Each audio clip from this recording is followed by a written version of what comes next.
Hello everyone, कैसे हैं आप सभी। वेलकम टू पढ़ ले नीट और मैं आपकी zoology faculty doctor Priyanka Mishra.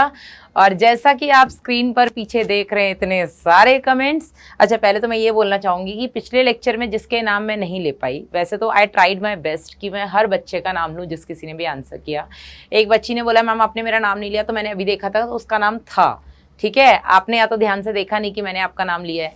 दूसरा, एक बच्चे ने कहा मैम आपने मेरा नाम लिया, तो बेटा मैं आपसे बोलना चाहूंगी कि आपने क्वेश्चन पूछा था, आपने आंसर नहीं दिया था, और आपके क्वेश्चन का आंसर बेटा मैंने लेक्चर में दे दिया था। ठीक है, तो मेरे होमवर्क में दिए हुए क्वेश्चंस के जिसने आंसर दिए यहाँ पे बेटा मैंने केवल और केवल उनके नाम रखे हैं। तो सबसे पहले अपनी कुमकुम राजपुरोहित हो गई, वर्तिका गुप्ता हो गई, भूमि राठी, वर्तिका गुप्ता, कशिश सिंह, श्रुति सिंह, दीपक, आस्था गुप्ता, टू जिमर्स, कुमकुम राजपुरोहित ने दोनों अलग अलग आंसर्स दिए थे। क्रेजी एक्सपेरिमेंट ने भी दोनों अलग अलग आंसर्स दिए थे अलग अलग कमेंट पे। अंशिका वर्मा, अदीप खान, ज्योति कश्यप, गीतिका गहलोत, हर्षित राठौर, प्रीति गुप्ता, शालिनी गुप्ता, देन राम जीवन, इधर डॉक्टर किटमाइना, निमिषा, रेशा चौधरी, श्रुति सिंह, ओम जोशी जी, जिज्ञासा गोस्वामी, ट्यूब यू। ये बेटा वो सारे बच्चे जिन्होंने मेरे पिछले जो मैंने क्वेश्चंस पूछे थे लास्ट लेक्चर में, एंड माय क्वेश्चंस वर कि आपको वेस्टिजियल ऑर्गन्स के नाम बताने हैं जो कि ह्यूमंस के अंदर प्रेजेंट है। और दूसरा मेरा क्वेश्चन था व्हाट इज पर्नीशियस एनीमिया। इससे रिलेटेड कई बार ना आपके नीट में इनडायरेक्टली क्वेश्चन पूछा गया, बिकॉज डायरेक्टली तो ये वर्ड आपकी एनसीईआरटी में मेंशन ही नहीं है। चलिए, तो पहला क्वेश्चन था बेटा कि वेस्टिजियल ऑर्गन्स क्या होते हैं, कौन कौन से vestigial organs are present in human body. तो I explained what are vestigial organs exactly in the class. और काफ़ी सारे बच्चे 10th क्लास में डेफिनेटली आप लोगों ने पढ़ाई होगा। ठीक है, the organs which are present in our body but are not functional any more. ऐसे ऑर्गन्स जो हमारी बॉडी में प्रेजेंट तो हैं बट अब वो किसी काम के नहीं है, पर उनका प्रेजेंट होना ये बताता है कि कभी ना कभी ये काम के रहे होंगे। They are known as vestigial organs. ठीक है, in humans 180 plus vestigial organs बेटा हमारी बॉडी के अंदर प्रेजेंट हैं। कुछ 4-5 बच्चों ने यहाँ पे एग्जाम्पल्स दिए हैं। इसके अलावा बेटा मेरा दूसरा क्वेश्चन था व्हाट इज पर्नीशियस एनीमिया। मैंने आपको बताया था कि गैस्ट्रिक जूस में आपके स्टमक में जो आपके पेराइटल या ऑक्जेंटिक सेल्स होते हैं उनसे बेटा HCl निकलता है, दैट इज हाइड्रोक्लोरिक एसिड, जो कि एसिडिक मीडियम क्रिएट करता है और भी काफ़ी सारे काम करता है जैसे इनएक्टिव एंजाइम्स को एक्टिवेट करने का। इसके अलावा बेटा मैंने आपको बताया था कि उन्हीं पेराइटल या ऑक्जेंटिक सेल्स से रिलीज होता है आपका Castle's intrinsic factor. This Cassell's intrinsic factor is responsible for the absorption of vitamin B12, also known as cyanocobalamin। मैंने ये बोला था कि अगर ये कैसल्स इंट्रिंसिक फैक्टर काम नहीं करेगा, जो कि आपके नीट में क्वेश्चन आया हुआ है प्रीवियस ईयर में कि क्या होगा अगर ये ऑक्जेंटिक या पेराइटल सेल्स फंक्शनल नहीं रहेंगे, तो है ना। तो उससे रिलेटेड कई सारे आंसर्स जो कि डेफिनेटली आप लोग by the end of chapter आज जब MTG लगाना शुरू करेंगे या जो भी बुक लगाना शुरू करेंगे उसके क्वेश्चंस आपसे बनेंगे, वहाँ पे आपको बेटा ये क्वेश्चन मिलेगा भी। तो अगर कैसल्स इंट्रिंसिक फैक्टर नहीं आएगा मतलब विटामिन B12 का एब्जॉर्प्शन नहीं होगा, विटामिन B12 का एब्जॉर्प्शन नहीं होगा तो बेटा पर्नीशियस एनीमिया होता है। क्या होता है पर्नीशियस एनीमिया, क्यों होता है बेटा? Actually vitamin B12 that is cyanocobalamin, this vitamin B12 is necessary for erythropoiesis. Erythropoiesis is erythro मतलब एरिथ्रोसाइट्स यानी कि आपके आरबीसीज, एंड पोइसिस मीन्स उनका फॉर्मेशन। ठीक है, तो ये आपके नॉर्मल आरबीसीज के फॉर्मेशन के लिए जरूरी है। अब नॉर्मल आरबीसी के फॉर्मेशन के लिए जरूरी है मतलब अगर आपका विटामिन B12 का एब्जॉर्प्शन नहीं हुआ या बॉडी में विटामिन B12 की डेफिशिएंसी हुई तो आरबीसीज तो बनेंगे लेकिन वो नॉर्मली डिफरेंशिएट नहीं होंगे, किसी का साइज बढ़ जाएगा, कुछ हो जाएगा ऐसा। तो पर्नीशियस एनीमिया, एक्चुअली एनीमिया बहुत सारे टाइप्स का होता है। जब आप MBBS में जाएंगे फर्स्ट ईयर फिजियोलॉजी में आप इसके बारे में पढ़ेंगे। ठीक है, तो एनीमिया बहुत सारे टाइप का होता है। उसमें जो बेटा पर्नीशियस एनीमिया होता है उसमें क्या होता है कि आपके आरबीसीज का जो साइज होता है वो बहुत ज्यादा बढ़ जाता है, मतलब आपको लार्ज आरबीसीज देखने को मिलते हैं which is not normal.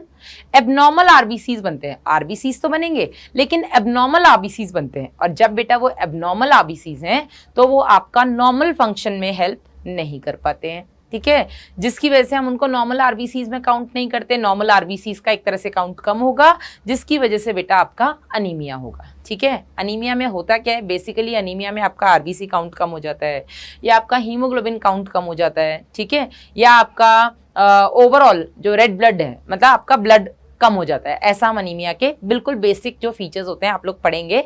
Anaemia को हम इन्हीं 3 बेसिक फीचर्स से डिफाइन करते हैं, ब्लड कम हो जाना, ब्लड में आरबीसी कम हो जाना या फिर आपका हीमोग्लोबिन कम हो जाना। ठीक है, उसके कई सारे रीजंस होते हैं, कई सारे टाइप्स के एनीमिया होते हैं, वो आप डिटेल में वहाँ पढ़ेंगे। परनीशियस एनीमिया क्योंकि विटामिन B12 से रिलेटेड था, विटामिन B12 हमने पढ़ा, इसलिए बेटा आई एक्सप्लेन्ड इट हियर, और इससे रिलेटेड आपका नीट में क्वेश्चन आया हुआ है। I hope it is clear to you all. Please comment section में लिख दीजिएगा। ऑल दो बच्चों ने काफ़ी अच्छा रिस्पॉन्स दिया है इस पर भी, या तो बच्चों को पता होगा, नहीं तो गूगल बाबा की जय, जैसा एक बच्चे ने लास्ट क्लास में कमेंट में लिखा था कि मैम मेरे को आता नहीं था लेकिन मैंने गूगल से हेल्प लिया, एंड गूगल बाबा की जय। ओके, कोई बात नहीं। अगर आपने गूगल की भी हेल्प लिया तो बेटा डेफिनेटली आपने 4 बार उसको पढ़ा ही होगा, तो एक चीज़ तो कन्फर्म है कि यू ट्राइड एट लीस्ट, ठीक है, एंड दैट इज़ इम्पॉर्टेंट। चलिए, तो ये होता है बेटा आपका होमवर्क राउंड खत्म। अब हम स्टार्ट करते हैं न्यू टॉपिक इसके आगे का। और हाँ, thank you for reminding me कि मैम आपने पैलेट छोड़ दिया है, ठीक है, इससे पता लगता है कि बच्चे कितना सिंसियरली क्लास अटेंड कर रहे हैं। चलिए, तो डाइजेशन एब्जॉर्प्शन का बेटा आज 3rd लेक्चर है, एंड आई विल ट्राई कि अपना लास्ट लेक्चर हो। बहुत ज़्यादा अननेसेसरली हम लेक्चर्स को नहीं खींचेंगे और सारे इंपॉर्टेंट पॉइंट्स भी कवर करेंगे। और एक काम जो बेटा आपको करना है कि जैसे जैसे आपके चैप्टर्स कवर होते जाते हैं वैसे वैसे बेटा आपको उस चैप्टर से रिलेटेड जो भी आपके पास बुक है उससे बेटा क्वेश्चंस प्रैक्टिस करने हैं।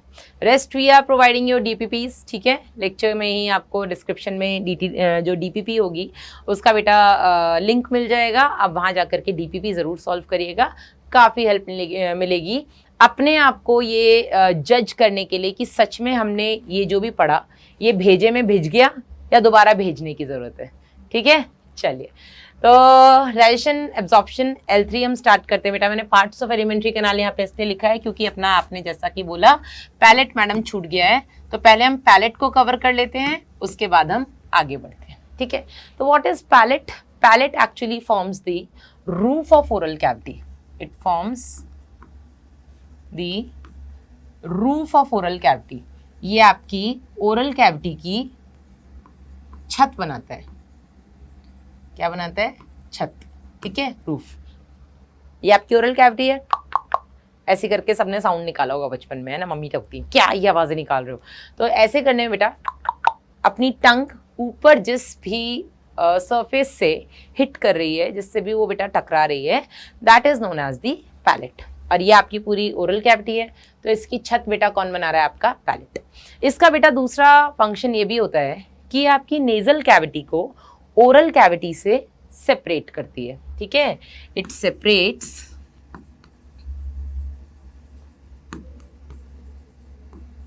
The nasal cavity from the oral cavity, ठीक है। ऊपर आपकी नोज है, ये आपके एक्सटर्नल लेयर्स है जिससे आप एयर को इनहेल कर रहे हो। यहाँ से बेटा एयर कहाँ जा रही है? आपके नेजल पैसेज में जा रही है, which is the nasal cavity, ठीक है। खाना कहाँ जा रहा है? ओरल कैविटी में या बक्कल कैविटी में। तो आपकी नेजल कैविटी और ओरल या बक्कल कैविटी को बेटा जो सेपरेट करती है, that is actually the roof of oral cavity known as palate, ठीक है। ये बेटा बहुत ही इंपॉर्टेंट फंक्शन है इस पैलेट का, नेजल कैविटी को ओरल कैविटी से या बक्कल कैविटी से सेपरेट करना। अब पहला क्वेश्चन बेटा यही मिल जाएगा आपको। आप लोगों ने क्लेफ्ट पैलेट का नाम सुना होगा, राइट? ये आज का पहला होमवर्क क्वेश्चन। आप लोगों ने क्लेफ्ट पैलेट का नाम सुना होगा, क्लेफ्ट लिप भी सुना होगा। My question is what is cleft palate, ठीक है। और अगर क्लेफ्ट पैलेट है तो उसके क्या क्या साइड इफेक्ट्स हैं, ठीक है। I hope my question is clear. What is cleft palate and what are the various effects of cleft palate? अगर एक बच्चा cleft palate के साथ पैदा हो रहा है तो उसके अंदर क्या क्या डिफिकल्टीज वो फेस करेगा? What all difficulties a person will face if he or she is having cleft palate? ठीक है, I hope my question is clear. What is cleft palate and what are the difficulties faced by an individual if he or she is having cleft palate? Clear है? चलिए, तो this is something which is out of NCERT, लेकिन क्योंकि हम concept based study कर रहे हैं तो हमें बिल्कुल डिटेल में जाकर के पढ़ाई करनी है। NCERT की हर एक लाइन के पीछे की कहानी हमें समझनी है, राइट। चलिए, तो ये हो गया बेटा आपका पैलेट। अब पैलेट के 2 टाइप्स होते हैं या 2 पार्ट होते हैं। What are those part? One is the hard palate, other is the soft palate, ठीक है। हार्ड पैलेट और सॉफ्ट पैलेट। ये जो बेटा हार्ड पैलेट होता है, इस पे आपको पैलेटाइन रूगेज देखने को मिलते हैं, ठीक है। These are known as palatine rugae. इन पैलेटाइन रूगेज का फंक्शन बेटा क्या होता है? पैलेटाइन रूगे का जो मेन फंक्शन होता है, जैसे हम खाना खाते हैं, ठीक है, जैसे बेटा हम खाना खाते हैं तो सलाइवा आता है, सलाइवा में खाना अच्छे से मिक्स हो जाता है। सलाइवा में एक म्यूसिन होता है, म्यूसिन बेटा आपके खाने को ना थोड़ा स्लिपरी बना देता है ना, तो वो खाने को अच्छे से, सलाइवा आपके खाने के साथ अच्छे से मिक्स हो जाएगा, म्यूसिन उसको स्लिपरी बना देगा, तो सीधी सी बात है खाना ना फिसल जाएगा। और अगर खाना फिसल गया तो आप खाने को अच्छे से बाइट नहीं कर पाओगे, उसको अच्छे से मैस्टिकेट नहीं कर पाओगे, उसको अच्छे से च्यू नहीं कर पाओगे। और बेटा अगर आप खाने को अच्छे से च्यू नहीं करोगे तो कहीं ना कहीं उसके डाइजेशन में आपको इश्यू आएगा। आपने सुना होगा बाबा रामदेव जी और बाकी के जो योग गुरु हैं वो ये कहते हैं कि खाने को आपको 32 टाइम्स अच्छे से बाइट करके ही स्वालो करना है, आपको 32 बार खाने को चबाने के बाद ही उसको निगलना है ना। तो क्यों वो 32 टाइम्स हमें उसको च्यू करना होता है? और क्या होगा अगर बेटा ये रूगे नहीं होगा? अगर बेटा ये रूगे नहीं होगा क्योंकि म्यूसिन आपके जो कि सलाइवा में प्रेजेंट था, एक स्लिपरी सा सब्सटेंस जो कि लुब्रिकेट करता है खाने के पार्टिकल्स को, वो म्यूसिन बेटा क्या करेगा, आपके फूड पार्टिकल्स के साथ आ जाएगा, जिसकी वजह से आपका जो फूड है वो स्लिपरी हो जाएगा, और स्लिपरी होने के बाद वो फिसल जाएगा, स्लिप हो जाएगा into the pharynx. Oral cavity से फिसल के फेरिंग्स में चला जाएगा, वहां से ईसोफेगस में चला जाएगा, ठीक है। तो ये पैलेटाइन रूगे क्या करते हैं? They hold the food into the oral cavity. अगर वहां पे थोड़ा सा रफ सरफेस हो जाएगा तो कहीं ना कहीं ये खाने को स्लिप होने से प्रिवेंट करेगा, ठीक है। The rough surface of hard palate prevents the slipping of food particles from oral cavity into the pharynx, ठीक है। तो अगर यहाँ पे पैलेटाइन रूगे हैं जो कि थोड़ा सा रफ सरफेस है, ये क्या करेगा बेटा, ये आपके फूड पार्टिकल्स को जो कि म्यूसिन ऑफ सलाइवा के साथ मिक्स होकर के थोड़े स्लिपरी हो गए हैं, लुब्रिकेटिंग से हो गए हैं, तो बेटा ये उसको स्लिप ऑफ होने से बचाएगा। जल्दी स्लिप नहीं होगा तो आपकी ओरल कैविटी में ज़्यादा देर तक रहेगा, ओरल कैविटी में ज़्यादा देर तक रहेगा तो बेटा वो क्या करेगा, आपको उसको आप इजिली बाइट कर सकते हो। And you guys can feel your palatine rugae. आप टंग को ऊपर पैलेट पे लगाएंगे तो आपको ना वहां पे रफ सा सरफेस ऐसा दिखाई देगा, ठीक है। This part is known as soft palate. आप थोड़ा सा पीछे की तरफ जाते हो, टंग को थोड़ा पीछे लेकर के जाओ ऐसे टर्न करके, तो जिस पार्ट से वो टकराता है that is the soft palette. यही सॉफ्ट पैलेट बेटा पीछे की तरफ कुछ इस तरीके से एक्सटेंडेड रहता है। जब आप मुंह खोल के देखते हैं शीशे में तो आपको ऐसा कुछ हैंगिंग सा स्ट्रक्चर दिखाई देता है। This hanging structure is nothing but just the extension of the soft palate into the pharynx known as uvula or velum palatii, ठीक है। इसको हम uvula बोलते हैं या velum palatii बोलते हैं। अब मैडम इसका क्या काम है? तो आपने देखा होगा कि जब आप खाना खाते हो तो जब आप खाने को निगलते हो, अभी आप देख नहीं सकते अपने अंदर, ठीक है, किसी के भी अंदर नहीं देख सकते, क्योंकि जब हम खाने को निगलते हैं उस टाइम पे बेटा हमारा मुंह बंद होता है ना। तो जब हम बेटा स्वालो करते हैं फूड को, उस टाइम पे जो यूवला नॉर्मल कंडीशन में आपका हैंगिंग पोजीशन में है, ये यूवला बेटा इस इंटरनल लेयर्स को कवर कर लेता है। ये क्या है बेटा आपके? These are the internal layers. Internal layers क्या होते हैं? ये एक्सटर्नल लेयर्स हो गए जहाँ से हमने एयर को इनहेल किया, यहाँ से बेटा नेजल कैविटी में गई एयर, और वहाँ से इंटरनल लेयर्स के थ्रू बेटा आपकी ये एयर कहाँ पहुँच गई? आपके फेरिंग्स में। और फेरिंग्स के आगे का स्ट्रक्चर हम पढ़ ही चुके हैं, वहाँ पे गलेट है जहाँ से ईसोफेगस खुल रहा है, वहाँ पे ग्लॉटिस है जहाँ से आपका ट्रैकिया खुल रहा है, ठीक है। तो ये क्या करता है बेटा? यूविला या velum palati, it covers the internal layers during swallowing। एक बच्ची ने ना बहुत अच्छा क्वेश्चन पूछा था मुझसे और मैंने उसको रिप्लाई करने की कोशिश की थी कमेंट सेक्शन में, फिर उसने उसके आगे फिर लगा दी मैडम क्यों, तो मुझे लगा कि अब तो डिटेल बताना पड़ेगा तो क्लास में बताएंगे। उस बच्ची ने मुझसे ये पूछा था कि मैम जैसे विंड पाइप यानी कि ट्रैकिया, उसकी कवरिंग इज ग्लॉटिस, ग्लॉटिस के ऊपर मैम एक एपिग्लॉटिस नाम का कवर प्रेजेंट रहता है जो कि फूड पार्टिकल्स को विंड पाइप में जाने से प्रिवेंट करता है, राइट, पढ़ा था हमने।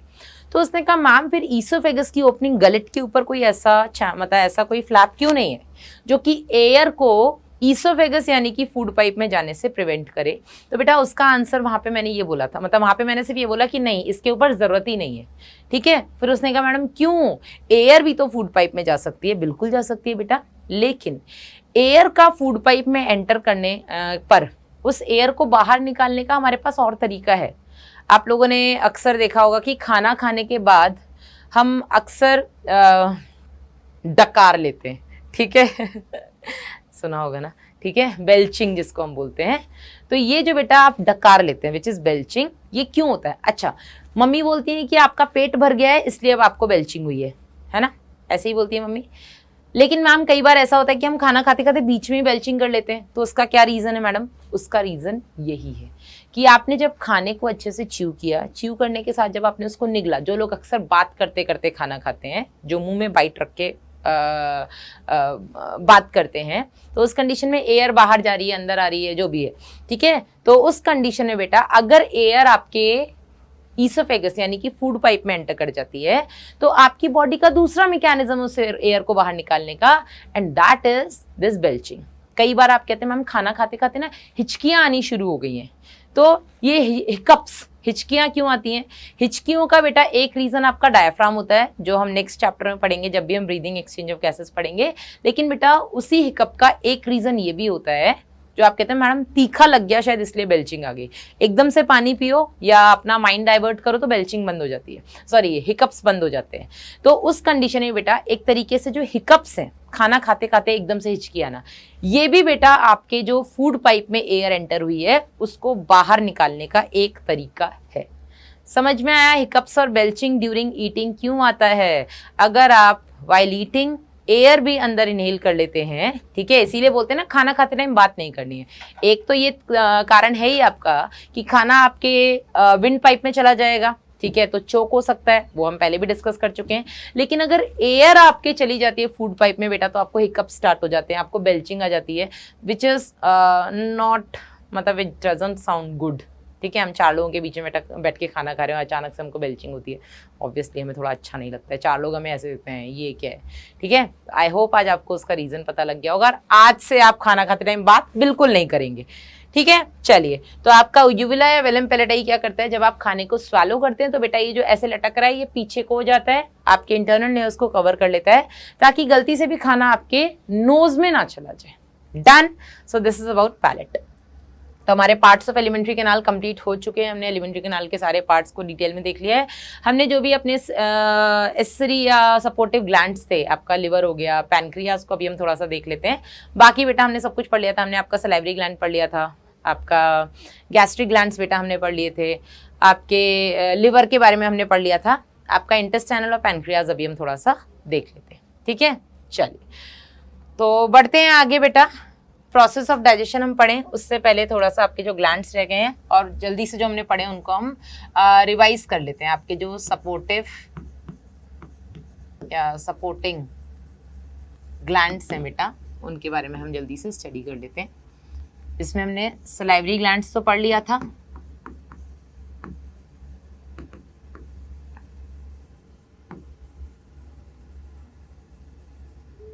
इसमें हमने लिवर पढ़ लिया था,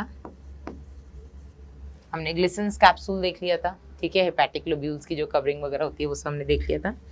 फिर बेटा हमने यहाँ पे गैस्ट्रिक ग्लैंड्स देख लिए थे, कौन कौन से उसके अंदर सेल्स होते हैं।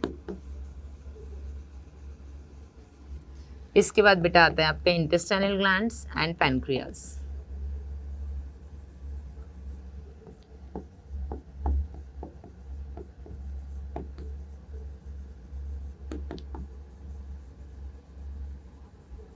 चलिए शुरू करते हैं बेटा विद पैनक्रियाज।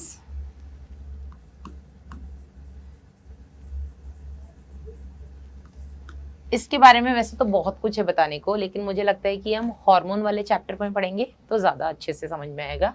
अभी हम सिर्फ देखते हैं कि पैनक्रियाज का एंजाइमेटिक पार्ट क्या है, जो कि डाइजेशन में हेल्प करता है। तो पैनक्रियाज बेटा आप सबको पता है एक लीफ लाइक स्ट्रक्चर है। कैसा है? एक leaf like structure which is situated beneath the stomach, जो कि आपके स्टमक के नीचे की तरफ प्रेजेंट होता है। ठीक है, इस लीफ लाइफ स्ट्रक्चर में बेटा दो तरीके के सेल्स प्रेजेंट होते हैं। One is the acinar cells, ठीक है, other is islet of Langerhans. Islet of Langerhans को भी आप बिल्कुल भूल जाइए, ठीक है। मैं नाम सिर्फ इसलिए यहाँ पे ले रही हूँ कि बाद में आपको लगे शायद मैडम को पता ही नहीं होगा, मैडम ने कुछ बताया नहीं उसके बारे में। आइलेट ऑफ लैंगरहैंस को भी हम भूल जाएंगे, इसके बारे में हम तब पढ़ेंगे जब हम हॉर्मोन्स पढ़ेंगे। अभी आप सिर्फ इतना याद रखिए कि इसके अंदर प्रेजेंट होते हैं आपके एसिनार सेल्स।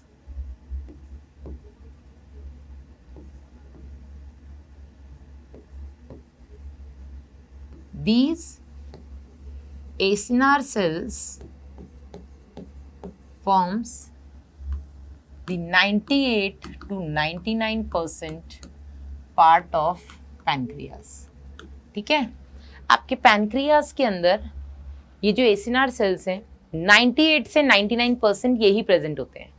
बाकी जो मैंने दूसरे बोले आइलेट ऑफ लैंगरहैंस, वो भी मान लो मतलब कितना 1-2% मैडम वो प्रेजेंट होंगे। ठीक है, ये भी हम बात करेंगे अभी एसिनार सेल्स की। इन एसिनार सेल से क्या क्या बनता है, क्या क्या यहाँ से रिलीज होता है, तो यहाँ पे बेटा दो चीज़ें बनती हैं। One is the non enzymatic and other is the enzymatic part. It synthesises two types of secretions. Non enzymatic में बेटा आ जाता है आपका bicarbonate basically and some salts. ठीक है, एंजाइमेटिक में बेटा कौन कौन से एंजाइम्स आते हैं उसके बारे में हम बात कर लेते हैं। One is the alpha amylase, then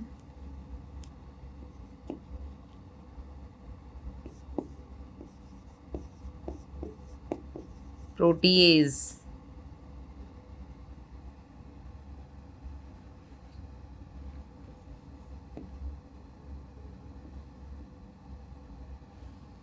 actually एक मिनट रुकना, प्रोटीएज नहीं, हम यहाँ नहीं लिखेंगे, यहाँ आ जाएगा आपका ट्रिप्सिनोजेन,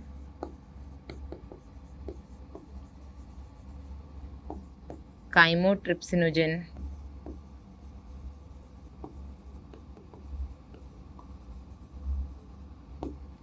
प्रोकार्बोक्सी पेप्टाइडेज,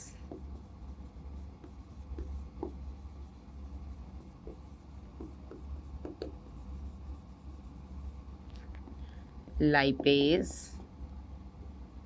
एंड ऊपर लिख देती हूँ एक न्यूक्लियस।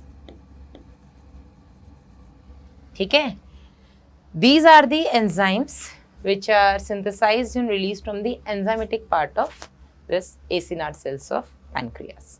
ठीक है, तो आपके पैनक्रियास के अंदर ये एसिनार सेल्स जो कि इसका 98 से 99% पार्ट बनाते हैं, ये बेटा ये सारे एंजाइम सिक्रीट करते हैं, और ये नॉन एंजाइमेटिक पार्ट जिसमें कि आपका बाइकार्बोनेट आ जाएगा और कुछ और भी सॉल्ट्स एंड वाटर वगैरह आ जाएगा।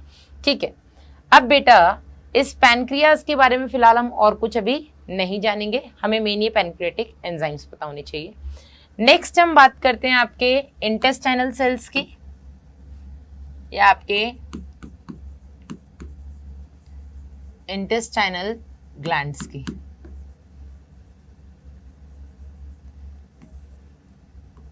मैं यहाँ पे एक छोटी सी चीज़ और लिख देती हूँ पैनक्रियाज में कि ये एक मिक्स्ड टाइप ऑफ ग्लैंड है। ठीक है, मिक्स्ड टाइप ऑफ ग्लैंड। क्यों है मिक्स्ड, हम इसके बारे में बाद में बात कर लेंगे। मैंने कहा इसमें से कुछ तो ये एंजाइम्स निकल रहे हैं जो कि आपके एसिनार सेल्स निकाल रहे हैं, बाकी जो आइलेट ऑफ लैंगरहैंस है बेटा वो हार्मोन्स निकालते हैं, तो वो एंडोक्राइन, ये एक्सोक्राइन, ये हो सकता है अभी आपको नहीं समझ में आया, इसलिए हमने इसको मिक्स टाइप अभी यहाँ पे लिख करके छोड़ दिया है। चलिए, इंटेस्टाइनल ग्लैंड्स बेटा जो आपकी इंटेस्टाइन में प्रेजेंट होते हैं, ये बेसिकली आपकी स्मॉल इंटेस्टाइन में प्रेजेंट होते हैं।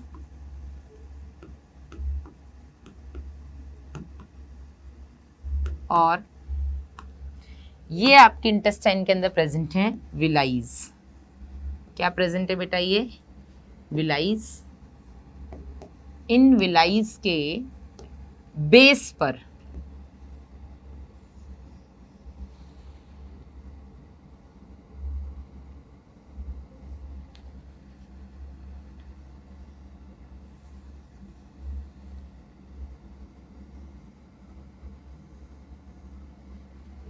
ठीक है। The base of villi constitutes some crypts, दरारें जिनको हम बोलते हैं, and these are called the crypts of Lieberkuhn. इनको हम क्या बोलते हैं बेटा? Crypts of Lieberkuhn. ठीक है। ये जो क्रिप्ट्स ऑफ लिबरकुल होते हैं बेटा, यहाँ पे सारे के सारे आपके सेल्स प्रेजेंट हैं। यहाँ पे ये छोटे सेल्स हैं, इनको हमने बोला Paneth cells, and these cells are known as, और these glands are known as Brunner's gland. क्या बोलेंगे बेटा इसको हम? Brunner's gland. तो ये पैनेट सेल्स और ब्रूनर्स ग्लैंड। अब यहाँ पे ये पैनेट सेल्स बेटा बहुत इंपॉर्टेंट है, यहाँ से आपके नीट 2016 में क्वेश्चन आया हुआ है। ठीक है। जो आपके इंटेस्टाइनल ग्लैंड्स होते हैं बेटा, उससे जो इंटेस्टाइनल जूस निकलता है, इस इंटेस्टाइनल जूस से कुछ एंजाइम्स निकलते हैं। सबसे पहला हो गया आपका एंटेरोकाइनेज। क्या हो गया? एंटेरोकाइनेज। ठीक है। इसके अलावा बेटा आपके पैनेट सेल्स का मैं यहाँ पे स्टार बना के लिख रही हूँ क्योंकि आपके नीट में आ चुका है। पैनेट सेल्स से निकलता है आपका लाइसोजाइम। अब नाम है लाइसोजाइम बेटा, इसके बारे में हमने सलाइवा में भी पढ़ा था कि आपके सलाइवरी ग्लैंड से जो सलाइवा निकल रहा है उसमें भी आपकी लाइसोजाइम है। ये क्या काम था बेटा इनका? ये एंटी माइक्रोबियल थे, जो माइक्रोब्स आपके एंटर कर रहे हैं खाने के साथ ही उनको किल कर रहे थे। तो यहाँ पे बेटा ये सेम काम करते हैं। दीज आर एंटी माइक्रोबियल, जो भी खाने के साथ आपके माइक्रोब्स एंटर कर रहे हैं। पहले तो वो सलाइवा में ही मर जाएंगे इस लाइसोजाइम से, फिर भी अगर वो बच गए आपके स्टमक तक पहुंच गए तो वहाँ पे HCl रिलीज हो रहा है, हाइड्रोक्लोरिक एसिड, वो मार देगा उसको, हाईली एसिडिक मीडियम में माइक्रोब्स को मार देगा। फिर भी अगर कोई बच रहा है बेटा और वो इंटेस्टाइन तक पहुंच गया तो पैनेट सेल से निकलने वाले जो लाइसोजाइम है वो उनको किल कर देंगे। ठीक है। इधर बेटा आपके कौन कौन से एंजाइम्स हैं? एंटेरोकाइनेज हो गया आपका। ठीक है। आपके डाइसैक्राइडेजेस हो गए। डाइसैक्राइडेजेस में आ गया आपका सुक्रेज, इसमें आ गया बेटा आपका माल्टेज और लैक्टेज। ठीक है। डाइपेप्टाइडेजेस होते हैं यहाँ पे बेटा।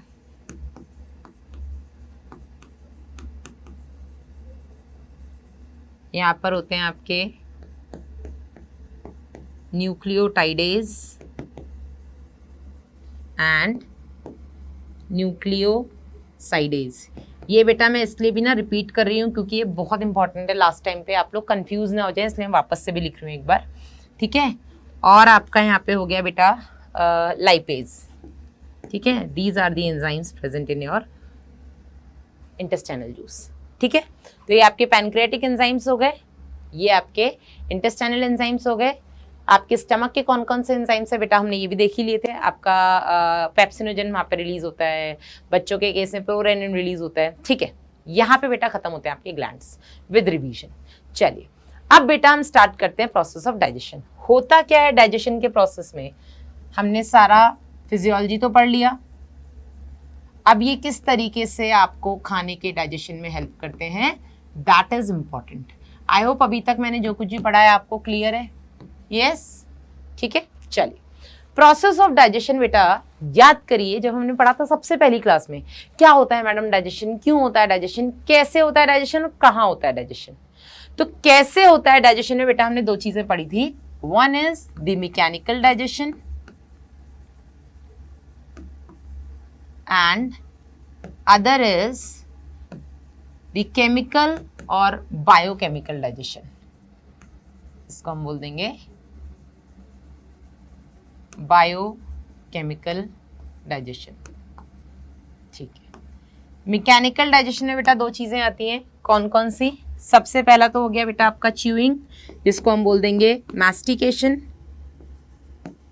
जो हमने खाने को अच्छे से चबाया है। और दूसरा बेटा इसके अंदर आ जाता है आपका पेरिस्टाल्सिस या पेरिस्टाल्टिक मूवमेंट।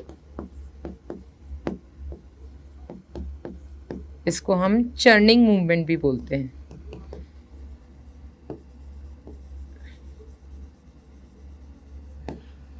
वहीं बायोकेमिकल डाइजेशन क्या होता है? बायो मतलब लिविंग के अंदर, केमिकल मतलब केमिकल्स तोड़ रहे हैं, ठीक है, और किसकी हेल्प से?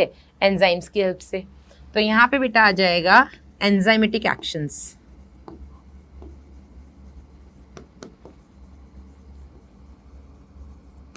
ठीक है, चलिए। तो मैकेनिकल डाइजेशन में बेटा सबसे पहला तो हमने देख लिया, हम अच्छे से खाने को चबा रहे हैं, ठीक है, जितना ज़्यादा अच्छे से आप उसको बाइट करोगे, आप उसको च्यू करोगे, आप उसको मैस्टिकेट करोगे, उसके बाद स्वेलो करोगे, उतना बेटा उसके डाइजेशन में कहीं ना कहीं आप उसको हेल्प कर रहे हैं, ठीक है। दूसरा बेटा पेरिस्टाल्सिस और चर्निंग मूवमेंट क्या होता है? Peristalsis is simply contraction and relaxation, contraction and relaxation. याद करिए बेटा, मैंने आपको बताया था कि ईसोफेगस जो है आपका, which is approximately 25 centimetre in length, oesophagus में किसी तरीके का कोई डाइजेशन नहीं होता है। वहां पे केवल और केवल उसकी जो मसल्स हैं, लॉन्गिट्यूडनल सर्कुलर मसल्स, वो पेरिस्टाल्टिक करती हैं, पेरिस्टाल्सिस करती हैं, यानी कि पेरिस्टाल्टिक मूवमेंट करती हैं, कॉन्ट्रैक्शन और रिलैक्सेशन करती हैं, जिसकी वजह से वो फूड को हेल्प कर रही हैं आगे स्टमक तक पहुंचने में, ठीक है। याद आ रहा है? सुना सुना तो नहीं लग रहा है, आई होप सब कुछ सुना सुना है, ठीक है। सुना सुना लगे तो वापस से L1 देख लेना भैया, लेक्चर 1 में आपको चीज़ें क्लियर हो जाएंगी। सुना सुना नहीं लगना चाहिए, जैसे जैसे हम आगे बढ़ते जा रहे हैं चीज़ें सुनी सुनी लगनी चाहिए। सुना सुना लगा तो बेटा जिंदगी सुनी सुनी हो जानी है तुम्हारी। चलिए, तो ये तो हो गया बेटा आपका mechanical of digestion, sorry process of digestion में मैकेनिकल पार्ट। हम बात करते हैं बायोकेमिकल डाइजेशन की। तो सबसे पहले बेटा आपका डाइजेशन इन ओरल कैविटी। आपके ओरल कैविटी में क्या डाइजेशन होता है? वहीं से शुरू हो रहा है ना बेटा, बक्कल कैविटी से ही डाइजेशन शुरू हो जाता है। तो ओरल कैविटी में बेटा हम जैसी डाइजेशन की बात करेंगे, तो ओरल कैविटी में क्या हो रहा है? ओरल कैविटी में बेटा केवल और केवल जो हमने स्टार्च इनटेक किया है, स्टार्च इज कार्बोहाइड्रेट, जो आप रोटी खा रहे हो, चावल खा रहे हो, उसमें जो स्टार्च है, ठीक है, that is a form of carbohydrate. उस स्टार्च का डाइजेशन बेटा आपके ओरल कैविटी में होता है, क्योंकि ओरल कैविटी में सिर्फ एक ही तो मेन एंजाइम था डाइजेशन का, दैट इज सलाइवरी अमाइलेज। ये जो बेटा अमाइलेज है, this is actually carbohydrate digesting enzyme, that is starch digesting enzyme, है ना। और यहाँ से बेटा मैं एक चीज अभी लाइन में यहाँ पे मेंशन कर रही हूँ, नीट में आ चुकी लाइन है ये आपकी, तो मैं स्टार बनाऊंगी, ठीक है। 30% डाइजेशन ऑफ स्टार्च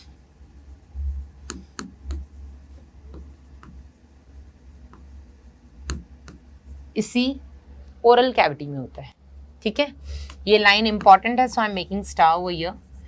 और नीट में बेटा आया था, ऐसे होता है ना, how many statements are true, how many statements are not correct, incorrect types, है ना। उसमें बेटा था, ये लाइन लिखी थी कि 60% of starch is digested in oral cavity, which is wrong of course, है ना, क्योंकि केवल 30% स्टार्च का डाइजेशन होता है बेटा आपकी ओरल कैविटी में। एंड ये जो बेटा स्टार्च का डाइजेशन होता है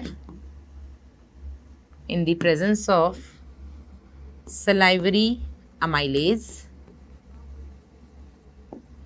ये कहाँ हो रहा है? आपकी ओरल कैविटी में।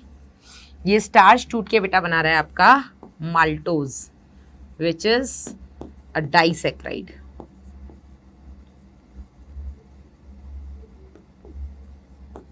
ठीक है।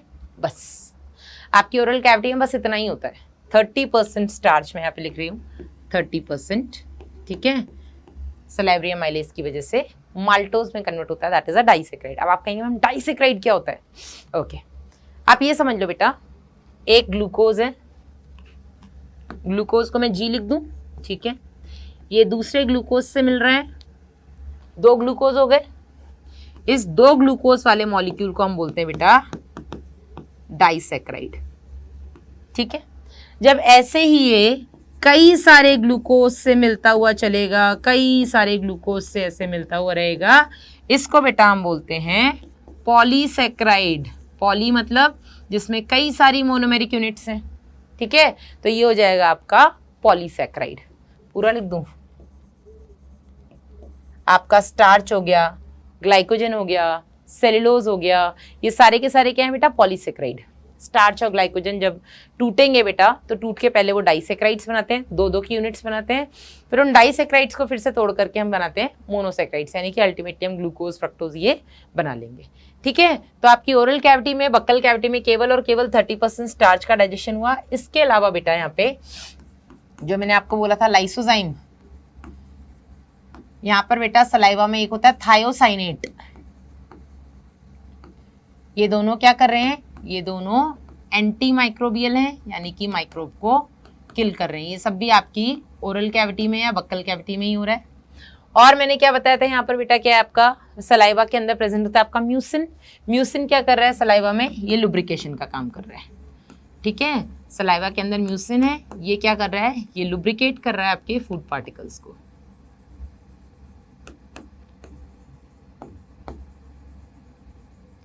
Is it clear to you all? ये हो गया बेटा आपकी ओरल कैविटी में डाइजेशन खत्म।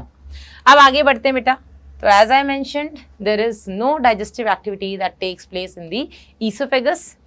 Now this food which is swallowed from your oral cavity after mastication is known as bolus. क्या बोलेंगे बेटा इसको हम, बोलस।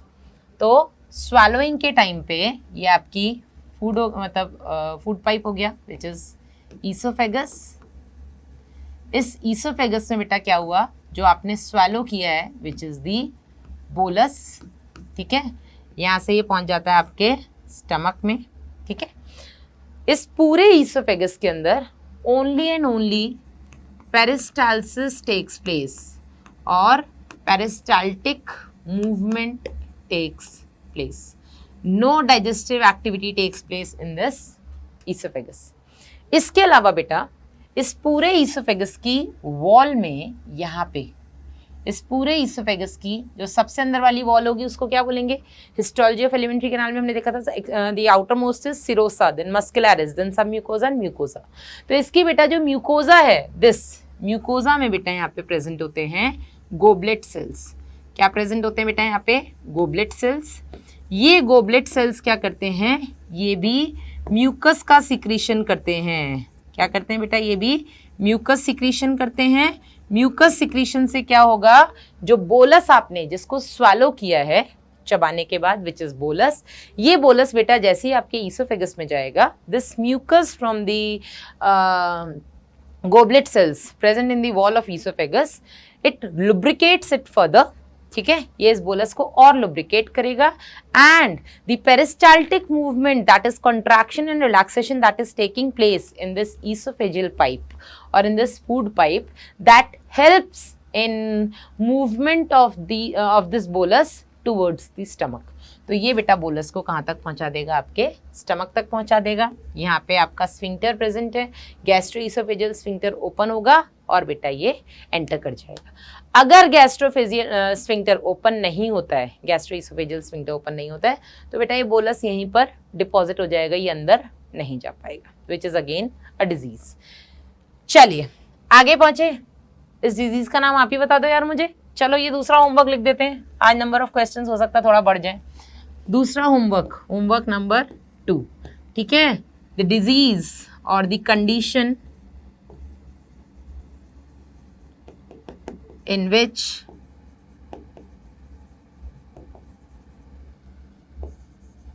कार्डियक स्फिंक्टर भी इसको हम बोल देते हैं ना, गैस्ट्रोइसोफेजियल स्फिंक्टर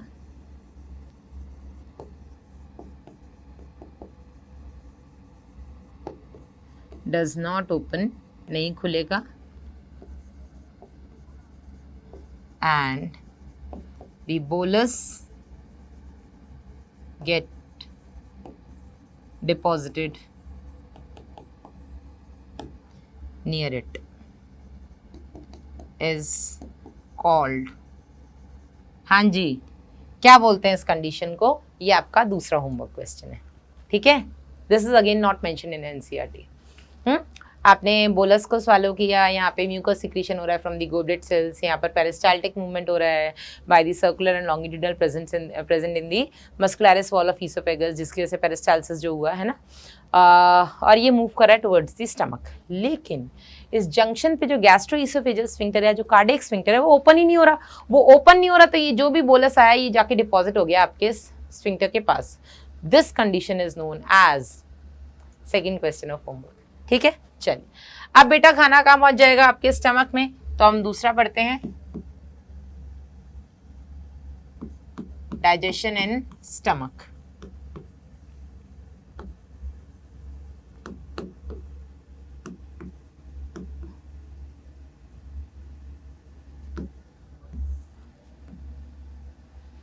यहाँ क्या होगा भैया, अब स्टमक में याद करिए, मैंने आपको बताया था this is the fundus part, है ना।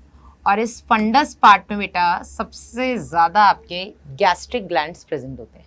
स्टमक को हम गैस्ट्रिक भी बोलते हैं ना, इसीलिए इसके इन्फ्लेमेशन को हम गैस्ट्राइटिस बोलेंगे। तो गैस्ट्रिक ग्लैंड्स जो बेटा सबसे ज़्यादा प्रेजेंट होते हैं वो कहाँ पे प्रेजेंट होते हैं, मेनली आपके फंडस पार्ट ऑफ स्टमक में। इस फंडस पार्ट ऑफ स्टमक में कौन कौन से ग्लैंड्स हैं हमें पता है। चलिए, होता क्या है बेटा, this is the main site of protein digestion.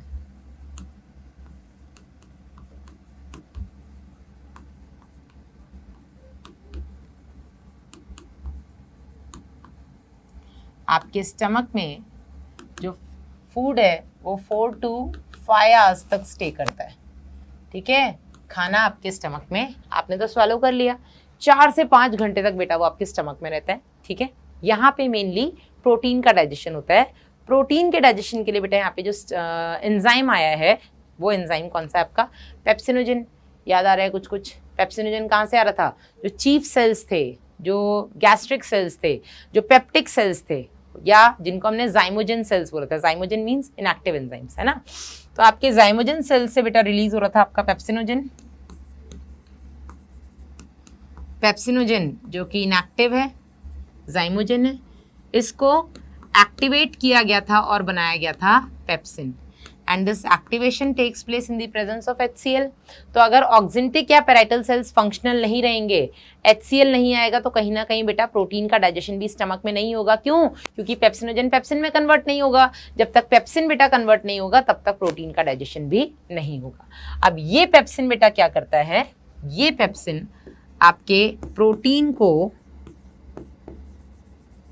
तोड़ेगा, उसका ब्रेकडाउन करेगा इनटू प्रोटियोजेस एंड पेप्टोन्स, ठीक है। ये उसको तोड़ देगा प्रोटियोजेस और पेप्टोन्स में, ठीक है। ये तो हो गया बेटा हमारे केस में, यानी कि एडल्ट्स में। This is taking place in case of adults.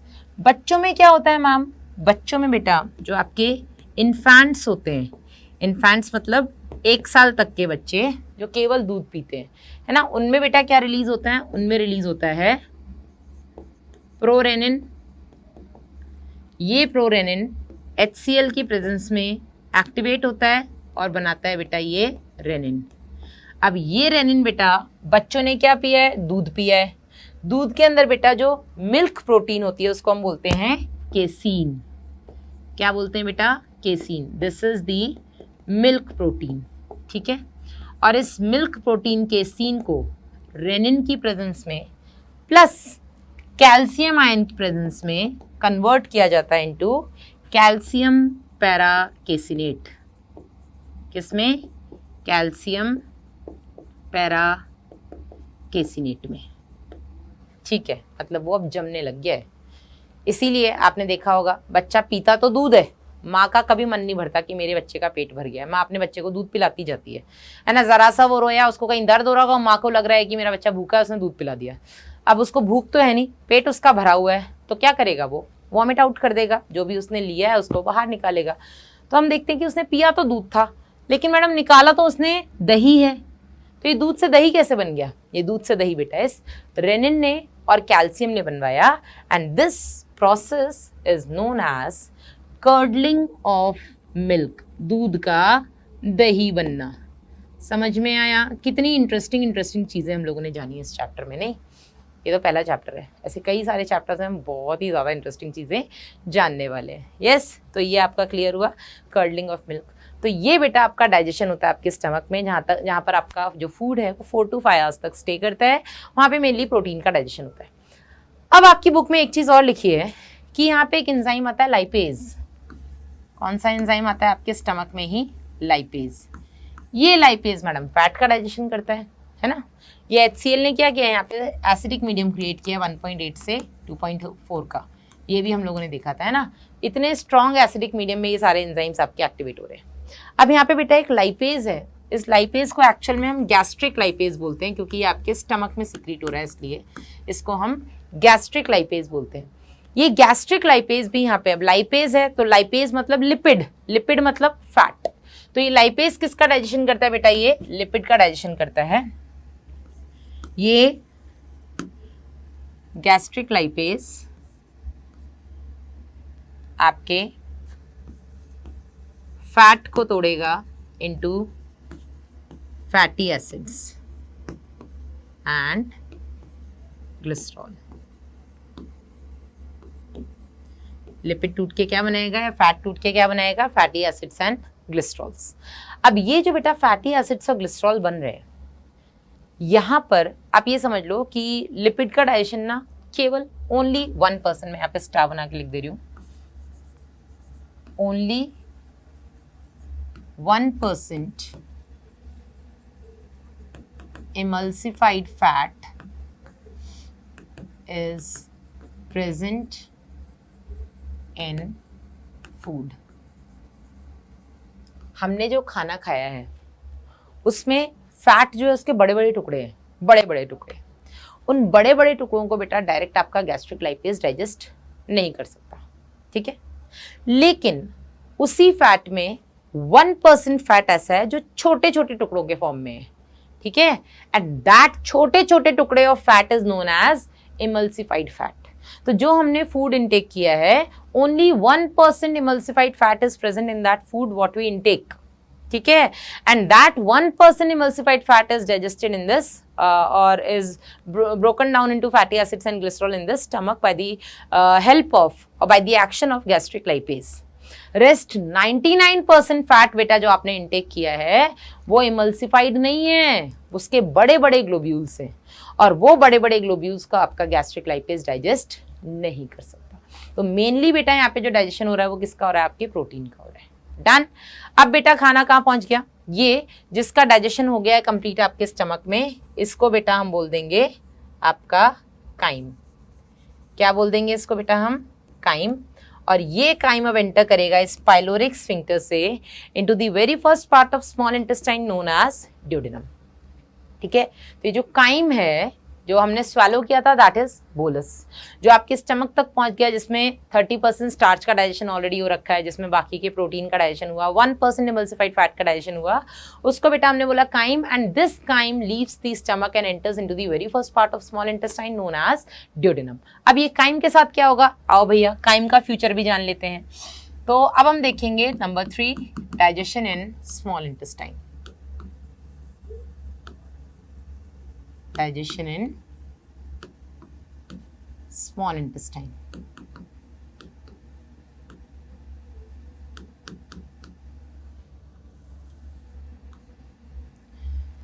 Small intestine में बेटा याद करो, यहाँ पे आपका बाइल जूस भी आ रहा है फ्रॉम लिवर, यहाँ पर आपका पैनक्रियाटिक जूस भी आ रहा है फ्रॉम पैनक्रियास, और यहाँ पर बेटा आपका इंटेस्टाइनल जूस भी आ रहा है जिसको हमने बोल दिया था सक्कस एंटेरिकस, इंटेस्टाइनल जूस, और इसको हम क्या बोलेंगे बेटा? सक्कस एंटेरिकस, ठीक है। तो आपका बाइल जूस आ रहा है लिवर से, पैनक्रियाटिक लिवर और गॉल ब्लैडर से, पैनक्रियाटिक जूस आ रहा है बेटा आपके पैनक्रियास से, इंटेस्टाइनल जूस आ रहा है आपकी स्मॉल इंटेस्टाइन से। ये तीनों बेटा आपके कहाँ आकर के मिल रहे हैं? स्मॉल इंटेस्टाइन में। बाइल जूस का जल्दी से कंपोजिशन देख लेते हैं। तो बाइल जूस में बेटा क्या क्या था? आपके बाइल सॉल्ट्स थे, यहाँ पर थे आपके बाइल पिगमेंट्स, बिलिरुबिन, बिलिवर्डिन, यहाँ पे था आपका कोलेस्ट्रॉल और फॉस्फोलिपिड्स। पैनक्रियाटिक जूस का बेटा हमने देख ही लिया था, अभी हमने रिवाइज भी किया उसको। यहाँ पे प्रेजेंट है आपके अल्फा अमाइलेज प्रेजेंट है, आपका न्यूक्लियस प्रेजेंट है, आपका लाइपेज प्रेजेंट है, आपका ट्रिप्सिनोजन, काइमोट्रिप्सिनोजन और प्रोकार्बोक्सीपेप्टाइडेज। इंटेस्टाइनल जूस में आपका एंटेरोकाइनेज है और बाकी सारे एंजाइम्स हैं, ठीक है। चल अब होता क्या है बेटा, सबसे पहले जो काइम पहुंचा है आपकी स्मॉल इंटेस्टाइन में, इस काइम में क्या क्या है हम वो डिस्कस करते हैं। इस काइम में 70% तो आपका अनडाइजेस्टेड स्टार्च है, 70% आपका क्या है? अनडाइजेस्टेड स्टार्च, ठीक है। 30% आपका बेटा यहाँ पे जो स्टार्च टूट गया है वो माल्टोज है, ठीक है। 30% स्टार्च ने टूट करके यहाँ पे क्या बना दिया था? माल्टोज। तो 30% स्टार्च का डाइजेशन हो चुका है ना, और उसने टूट करके क्या बना दिया है? माल्टोज। इसके अलावा बेटा आपका यहाँ पे 99% तो क्या है? फैट है, ठीक है। और बेटा यहाँ पर आपका प्रोटीओजेस हैं, थोड़ी बहुत प्रोटीन भी आ जाती है जो कि डाइजेस्ट नहीं हुई है, जो डाइजेस्ट हो गई है वो प्रोटीओजेस हैं, और बेटा पेप्टोन्स हैं, ये वो हैं जो कि टूट चुके हैं, ठीक है। थोड़ी बहुत वो प्रोटीन भी है जो कि अभी नहीं टूटी है। तो इतना सब कुछ आ गया बेटा काइम से आपकी स्मॉल इंटेस्टाइन में। इसके अलावा बेटा न्यूक्लिक एसिड्स यहाँ पे प्रेजेंट हैं, डीएनए, आरएनए, जो कुछ भी आपने खाया है उसके अंदर जो भी न्यूक्लिक एसिड्स प्रेजेंट थे वो भी बेटा यहाँ पे प्रेजेंट। तो काइम का कंपोजिशन ये है। अब हमने इन सबको अल्टीमेटली डाइजेस्ट करके इस फॉर्म में कन्वर्ट करना है कि हम उसको एब्जॉर्ब कर सकें, ठीक है। हमें इसको एब्जॉर्बेबल फॉर्म में कन्वर्ट करना है। तो ये जो बेटा आपका बाइल जूस आया था, याद करिए इसके अंदर थे बाइल सॉल्ट्स, सोडियम, पोटेशियम, टोरोक्लोरेट, ठीक है, टोरोकोलेट। ये बाइल सॉल्ट्स बेटा क्या करते हैं, ये जो आपका फैट है इस फैट का इमल्सिफिकेशन करते हैं, और ये भी हमने पढ़ लिया था। ये क्या कर रहे हैं, इमल्सिफिकेशन ऑफ फैट्स। ये जो 1% इमल्सिफाइड फैट तो हमारे खाने में था उसको हमने ऑलरेडी डाइजेस्ट कर दिया हमारे स्टमक में गैस्ट्रिक लाइपेज की हेल्प से। जो बाकी 99% जो बड़े बड़े ग्लोब्यूल्स हैं वो अभी इमल्सिफाई नहीं हुआ है, उस 99% फैट का इमल्सिफिकेशन हो रहा है। इमल्सिफिकेशन में क्या हो रहा है, एक बड़े फैट ग्लोब्यूल को छोटे छोटे छोटे छोटे फैट ग्लोब्यूल्स में तोड़ा जा रहा है। समझ में आया, this is emulsification of fat. और ये कौन कर रहा है, आपका बाइल सॉल्ट्स कर रहे हैं। यहाँ तक क्लियर है, पक्का। चलिए अब बढ़ते हैं आगे बढ़ते हैं। तो आपके जो पैनक्रियाटिक जूस में बेटा एंजाइम्स हैं, आपका ट्रिप्सिनोजन, काइमोट्रिप्सिनोजन, प्रोकार्बोक्सीपेप्टाइडेज, ये सारे के सारे अभी इनएक्टिव एंजाइम्स हैं। सारे के सारे कैसे हैं, अभी इनएक्टिव एंजाइम्स हैं। इनको एक्टिवेट करने के लिए आपके इंटेस्टाइनल जूस से आ रहा है एंटेरोकाइनेज, ठीक है। तो आपका कौन आ रहा है, एंटेरोकाइनेज। ये एंटेरोकाइनेज बेटा क्या करेगा, ये एंटेरोकाइनेज कहाँ से आया है, सक्कस एंटेरिकस से, यानी कि इंटेस्टाइनल जूस से। ये सबसे पहले क्या करता है, ये ट्रिप्सिनोजेन को जो कि अभी इनएक्टिव है कन्वर्ट करता है into active form known as trypsin, ठीक है। अब ये काम करेगा, ये किसी काम का नहीं था। ये जो ट्रिप्सिन बेटा एक्टिवेट हुआ है ये बाकी एंजाइम्स को एक्टिवेट करेगा। ये काइमोट्रिप्सिनोजेन को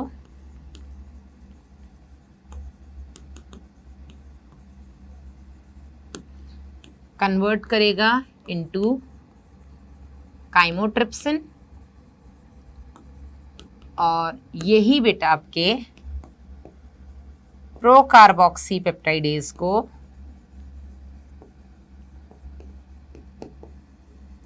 कन्वर्ट करेगा टू फॉर्म कार्बोक्सीपेप्टाइडेज।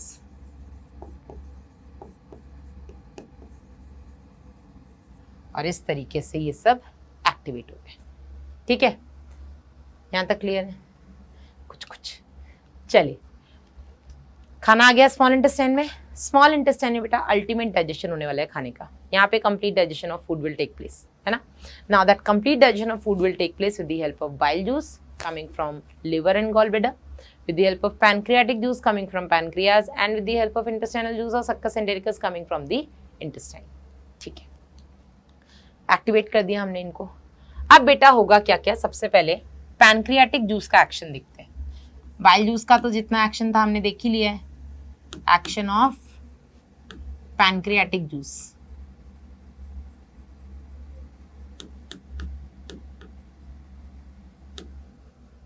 आप यही कहेंगे मैम, यहाँ पे प्रोटीन डाइजेस्टिंग एंजाइम को तो आपने एक्टिवेट करा दिया, लिपिड को कौन एक्टिवेट कर रहा था, लिपिड को बेटा यही, जब फैट को इमल्सिफाई किया तो इसने एक तरीके से लाइपेज को भी एक्टिवेट कर दिया, ठीक है, क्योंकि अब लाइपेज काम कर सकता है, इस फैट को तोड़ सकता है।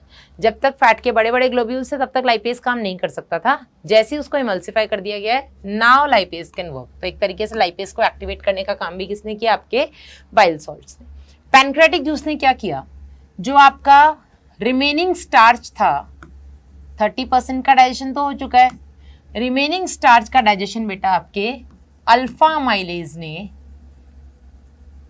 किया यहाँ पर, और क्या बना दिए, डाइसेक्राइड्स बना दिए।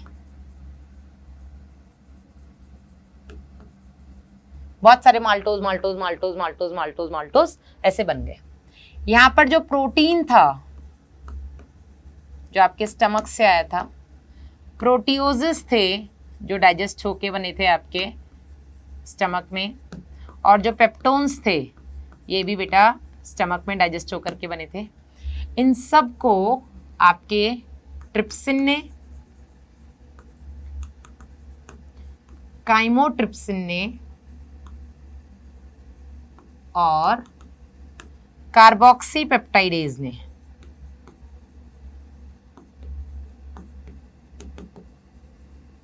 यहां देखना बेटा जरा, मैंने इनका नाम लिखा है ट्रिप्सिन, काइमोट्रिप्सिन और कार्बोक्सीपेप्टाइडेज, जो कि एक्टिवेटेड फॉर्म है। ये तो इनएक्टिव थे, इनको एक्टिवेट करने का काम एंटेरोकाइनेज और ट्रिप्सिन ने किया है ना। तो इन्होंने बेटा मिलकर के इन सबको किसमें तोड़ दिया, डाइपेप्टाइड्स में। किसमें तोड़ दिया, डाइपेप्टाइड्स में।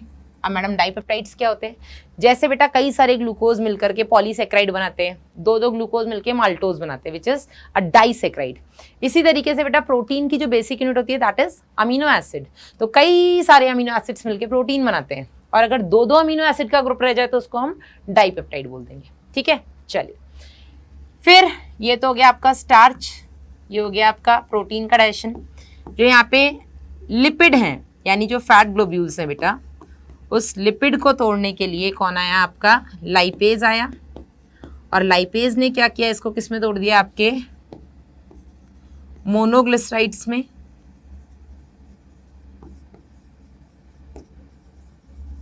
और कुछ और फैटी एसिड्स इसने निकाल दिए। ठीक है, वहीं आपका जो न्यूक्लियस एंजाइम है वो किसको तोड़ेगा, वो तोड़ेगा न्यूक्लिक एसिड को, डीएनए आरएनए को। और न्यूक्लिक एसिड को बेटा ये न्यूक्लियस तोड़ करके क्या बना देगा, न्यूक्लियोटाइड्स बना देगा।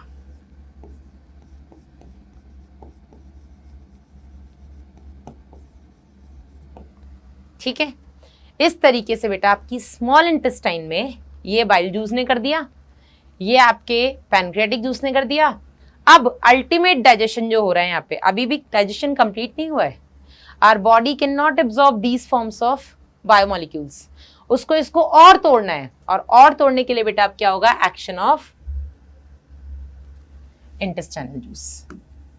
अब इंटेस्टाइनल जूस खेलेगा, action of intestinal juice.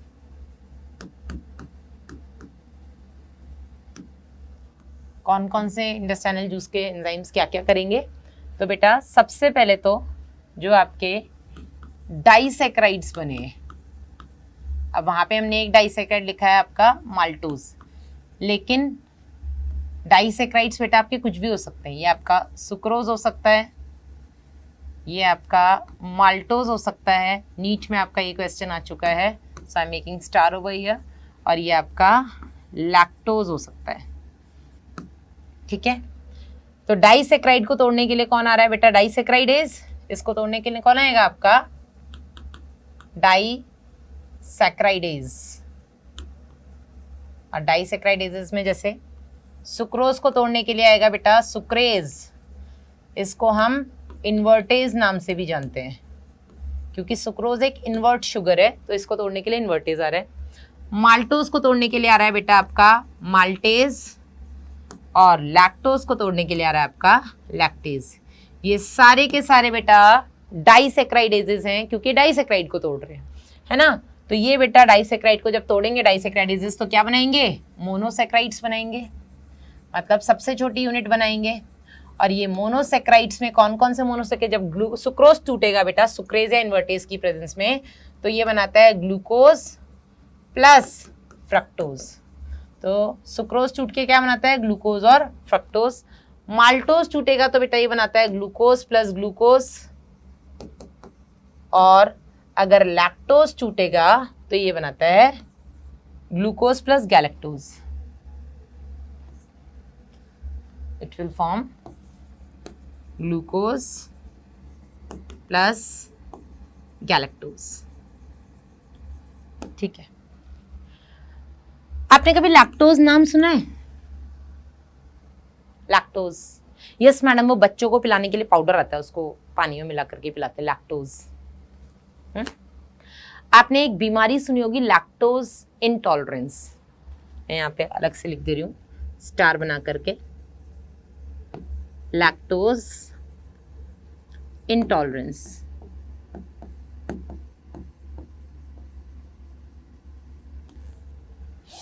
Lactose इंटॉलरेंसेस कई बार बेटा ऐसे बढ़ती उम्र के साथ, है ना, बच्चों में तो सभी दूध ही पीते हैं, है ना, बच्चों में तो ऐसा नहीं देखा ना, नहीं मैडम इसको दूध पचता ही नहीं है, छोटा बच्चा है 6 महीने का, मैडम इसको दूध पचता ही नहीं, इसको पानी पिला रहे हैं हम, नहीं होता ना, बच्चे सब दूध पीते हैं। लेकिन जैसे जैसे बेटा एजिंग का प्रोसीजर होता है, यानी कि हमारी उम्र बढ़ती है, in some people they become lactose intolerant, ठीक है, उनकी बॉडी लैक्टोज को टॉलरेट नहीं कर पाती। कुछ लोगों को जैसे जैसे उम्र बढ़ती है उनको दूध नहीं डाइजेस्ट होता, वो दूध पीते हैं तो उनको ऐसे गैस बनती है, ठीक है, फ्लैचुलेंस, जो गैस पास होती है बॉडी से उसको हम बोलते हैं फ्लैचुलेंस, ठीक है, तो उनको फ्लेटस की बहुत ज़्यादा प्रॉब्लम हो जाती है कि नहीं मैं दूध पीता हूँ तो मुझे ना बहुत गैस बनती है, ठीक है, तो डॉक्टर को दिखाते हैं कि मुझे दूध हजम नहीं होता, मुझे दूध पीने पे बहुत गैस बनती है, ऐसा क्यों? तो डॉक्टर क्या बोलता है कि आपको लैक्टोज आप लैक्टोज के लिए यू आर नॉट टॉलरेंट, ठीक है, आप लैक्टोज इंटॉलरेंट है, तब आप दूध मत पियो। फिर मैडम प्रोटीन कैसे मिलेगा? दूध मत पियो, दूध के प्रोडक्ट्स लो, आप पनीर खाओ, आप दही पियो, आप छाछ पियो, आप दूध मत पियो, क्योंकि बहुत सारे पीपल में ये लैक्टोज बेटा डाइजेस्ट नहीं हो पाता, क्योंकि उसमें लैक्टेज प्रॉपर वर्क नहीं कर पाता है, जिसकी वजह से दे बिकम लैक्टोज इंटॉलरेंट, ठीक है, उनको दूध पीने पे। तो ये लैक्टोज बेटा जो होता है it is known as milk sugar, ठीक है, ये आपके मिल्क में प्रेजेंट एक शुगर है। दूध मीठा होता है ना, दूध में आप चीनी नहीं डालो तो भी उसमें थोड़ा सा मिठास होती है, तो दैट मिठास is due to this lactose, ठीक है। बहुत सारे पीपल में at aging this lactose is not properly digested in the body, जिसकी वजह से उनको लैक्टोज यानी कि दूध पीने पर they start passing that flatus, ठीक है, उनको फ्लैचुलेंस का प्रॉब्लम होता है, जिसको हम बोलते हैं लैक्टोज इंटॉलरेंस, ठीक है। तो उनको दूध मत दो, उनको दही दे दो, उनको छाछ दे दो, उनको दूध के बाकी के प्रोडक्ट्स दे दो, दूध मत दो, ठीक है। सुक्रोज को बेटा ठीक है, ये जो फ्रक्टोज है, this fructose is known as fruit sugar. जितने भी आपके फ्रूट्स होते हैं वो मीठे ही होते हैं, हाँ या नहीं, मीठे ही होते हैं, दैट मीठापन of fruit is because of this fructose, fruit sugar. लेकिन जो ग्रेप्स होते हैं बेटा, अंगूर, उनमें बेटा ये ग्लूकोज होता है। आप अच्छे खासे हो और आप ब्लड टेस्ट कराने जा रहे हो, एक होता है खाली पेट आप ब्लड टेस्ट कराओ, ठीक है, ग्लूकोज टेस्ट कराओ, ब्लड ग्लूकोज, एक होता है आप खाने के बाद कराओ। खाली पेट आपने ब्लड ग्लूकोज कराया, आपका बिल्कुल नॉर्मल आया, 90 95 90 इसके आसपास आ गया, ठीक है। लेकिन आपने खाना खाया, खाना खाते खाते आपने खूब सारे अंगूर खा लिए यार, खाना खाने के बाद, आज पुडिंग में कुछ नहीं था, मीठे में कुछ नहीं था, तो अंगूर मीठे होते हैं, अंगूर खा लिए, ठीक है। अंगूर खाने के बाद फिर आपने थोड़ी देर बाद जाकर के ब्लड ग्लूकोज टेस्ट कराया और आपका ग्लूकोज बहुत ज़्यादा बढ़ गया। डॉक्टर कहेगा भैया आप तो डायबिटिक हो, तो बेटा वहाँ आप डायबिटिक नहीं हो, आपने अंगूर खा लिए, इसलिए आपका अंगूर ग्लूकोज बेटा, ग्रेप्स में आपका जो फ्रूट शुगर होता है दैट इज ग्लूकोज। इसीलिए डायबिटिक पेशेंट्स को बेटा ग्रेप्स खाने के लिए बिल्कुल मना करते हैं। तो ग्लूकोज ऑल्दो आपकी बॉडी में बहुत ही इंपॉर्टेंट रोल प्ले करता है, पर मैं छोटी छोटी चीज़ें लिख रही हूँ, ठीक है। इसको हम ग्रेप शुगर बोलते हैं, ये आपके अंगूरों में पाया जाता है। तो डायबिटिक पेशेंट्स को ग्लूकोज मतलब ग्रेप्स खाने के लिए बिल्कुल मना रहता है, आपको ग्रेप्स नहीं खाने, ग्रेप्स में कुछ है ही नहीं ग्लूकोज के अलावा, है ना। तो ऑल्दो ग्लूकोज को हम ब्लड शुगर भी बोलते हैं, ब्रेन शुगर भी बोलते हैं, आपकी बॉडी के अंदर सब कुछ मेन इसी से ही हो रहा है, लेकिन आपकी ग्रेप्स में भी होता है, इसलिए हम इसको ग्रेप शुगर भी बोल देते हैं। फ्रूट्स में बेटा जो मीठापन होता है that is because of fructose, इसको हम फ्रूट शुगर बोल देते हैं फ्रक्टोज को। आपका lactose is milk sugar. Many people which are not able to digest this lactose, milk sugar, are known as lactose intolerant, because after taking milk they started passing gas, flatulence, ठीक है। तो उनमें because lactase is not working, lactose का digestion नहीं हो रहा है, known as lactose intolerant. So such people are prescribed not to take milk, but they can take milk products, they can take curd, they can take buttermilk, they can take paneer and all. They are not supposed to take milk. Clear है बेटा? तो ये आपका intestinal juice में सबसे पहले हमने पढ़ा आपका डाइसेक्राइड्स, ठीक है, जो कि डाइसेक्राइड्स यानी कि इन सबको तोड़ करके मोनोसेक्राइड बना रहा है, ठीक है। चलिए अब दूसरा बेटा यहाँ पे क्या है आपका डाइपेप्टाइडेजेस। तो जितने भी आपके डाइपेप्टाइड्स बने हैं बेटा, यहाँ पे जब प्रोटीन, प्रोटियोज, पेप्टोन्स, इन सबको बेटा जो आपकी ट्रिप्सिन, काइमोट्रिप्सिन और कार्बोक्सीपेप्टाइडेज ने इनको तोड़ करके क्या बना दिया, डाइपेप्टाइड बना दिया। अब इन डाइपेप्टाइड को तोड़ने के लिए क्या आएगा आपका, डाइपेप्टाइडेज आएगा, जो कि कहाँ पर है, आपकी इंटेस्टाइनल जूस से निकला है। और ये बेटा डाइपेप्टाइडेजेस क्या करेंगे, ये इसको तोड़ करके बना देंगे अमीनो एसिड्स। इनको हमारी बॉडी एब्जॉर्ब कर सकती है, ठीक है। इसके अलावा जो आपके फैट्स थे, ठीक है, जो आपके मोनोग्लिसराइड्स थे, आपके डाइग्लिसराइड्स थे, ट्राइग्लिसराइड्स थे, वो जो भी थे बेटा आपके मोनोग्लिसराइड्स को अल्टीमेटली जो आपका लाइपेज है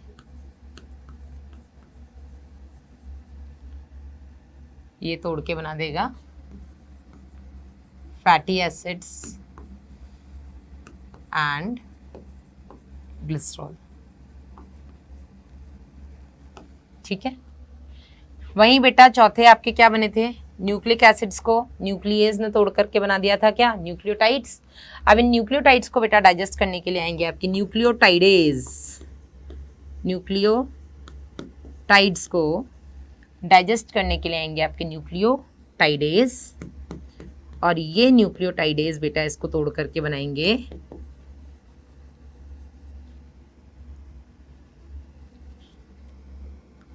nucleosides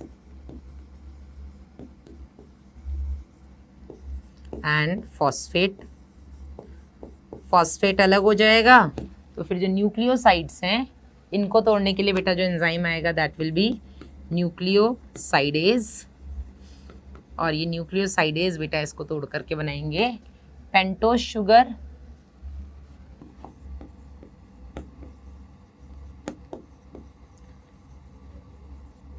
and nitrogen bases, and this is how the process of digestion takes place in or gets complete in the small intestine. Carbohydrate है अल्टीमेटली टूट के मोनोसेक्राइड्स बना लिए, ग्लूकोज, फ्रक्टोज, गैलेक्टोज कुछ भी, ठीक है। जो आपका प्रोटीन था उसने अल्टीमेटली टूट के अमीनो एसिड्स बना दिए, ठीक है। जो आपने फैट खाया था उसने अल्टीमेटली टूट के फैटी एसिड्स और ग्लिसरॉल बना दिए, और जो आपने न्यूक्लिक एसिड्स वगैरह उसमें उनमें जो प्रेजेंट थे उसको अल्टीमेटली तोड़कर क्या बना दिया गया, phosphate, pentose sugar and nitrogen basis.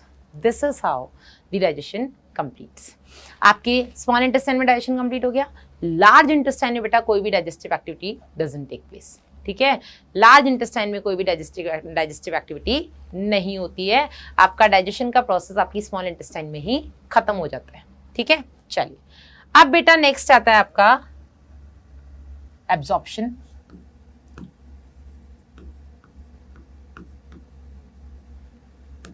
जो कुछ भी डाइजेस्ट हुआ है उसको एब्जॉर्ब भी तो किया जाएगा। तो एब्जॉर्प्शन कहाँ होता है बेटा, एब्जॉर्प्शन होता है आपके ब्लड वेसल्स में, इसको मैं लिख देती हूँ ब्लड कैपिलरीज में, और आपकी लिम्फ वेसल्स में। And these lymph vessels are known as lacteals, and I am making star over this. ये आपके नीट में आ चुका क्वेश्चन है, ठीक है। ऑल्दो आपके एब्जॉर्प्शन से ब्लड कैपिलरीज में क्या क्या एब्जॉर्ब होता है, यहाँ से भी आपके नीट में क्वेश्चन आया है। आपके लिम्फ वेसल्स लैक्टील्स जो होती हैं, जिनको लिम्फ वेसल्स जिनमें कि आपका फैट का एब्जॉर्प्शन होता है, उसको ये भी आपके नीट में आ चुका क्वेश्चन है, ठीक है। तो आपकी ब्लड कैपिलरीज में किस किस का एब्जॉर्प्शन होता है, यहाँ पे बेटा मोनोसेक्राइड्स का एब्जॉर्प्शन होता है,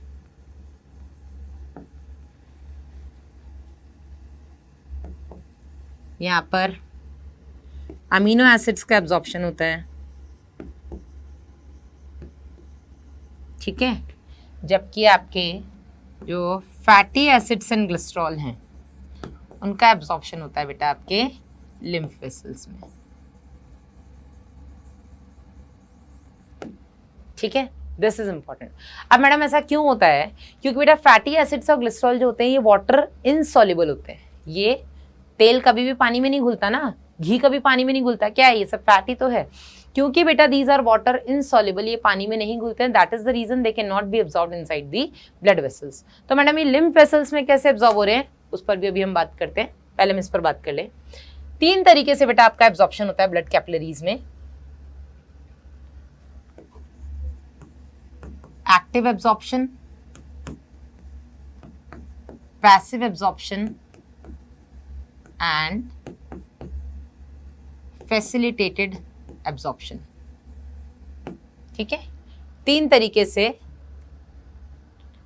एब्जॉर्प्शन होता है आपकी ब्लड कैपिलरीज में, एक्टिव, पैसिव, फैसिलिटेटेड। ये आपको ही पता है। एक्टिव मतलब मैडम जिसको एब्जॉर्ब करने के लिए एनर्जी लगानी पड़ रही है, पैसिव मतलब जिसके लिए एनर्जी लगानी पड़ रही है, वैसे ही आ जा रहा है, और फैसिलिटेटेड मतलब जहां पे हम एब्जॉर्प्शन करने के लिए कुछ करियर प्रोटीन्स का यूज कर रहे हैं। ठीक है, यहां से बेटा आपके नीट में कई बार क्वेश्चन आया हुआ है। आप 2018 का पेपर उठा लो, 2015 का पेपर उठा लो, यहां से बेटा आपके नीट में क्वेश्चन आया हुआ है। चलिए, तो आपका एक्टिव, पैसिव और फैसिलिटेटेड एब्जॉर्प्शन किसका होता है, एक बार जल्दी से वो देख लेते हैं।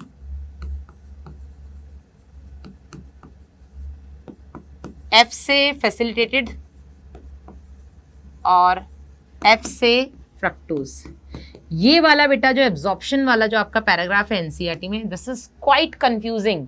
आप इसको पढ़ोगे तो आप कंफ्यूज हो जाओगे, क्योंकि मैडम उसमें ना ग्लूकोज का एक्टिव एब्जॉर्प्शन भी दिया हुआ है, पैसिव भी दिया हुआ है, अमीनो एसिड्स का भी मैडम दोनों दिया हुआ है, एक्टिव भी दिया है, पैसिव भी दिया है, फ्रक्टोज का मैडम फैसिलिटेटेड भी दिया है और कुछ अमीनो एसिड्स का भी फैसिलिटेटेड दिया है। इसका क्या मतलब है? इसका मतलब बेटा ये है, ये बेटा आपकी विलाइज है जहां पे क्या हो रहा है, एब्जॉर्प्शन हो रहा है।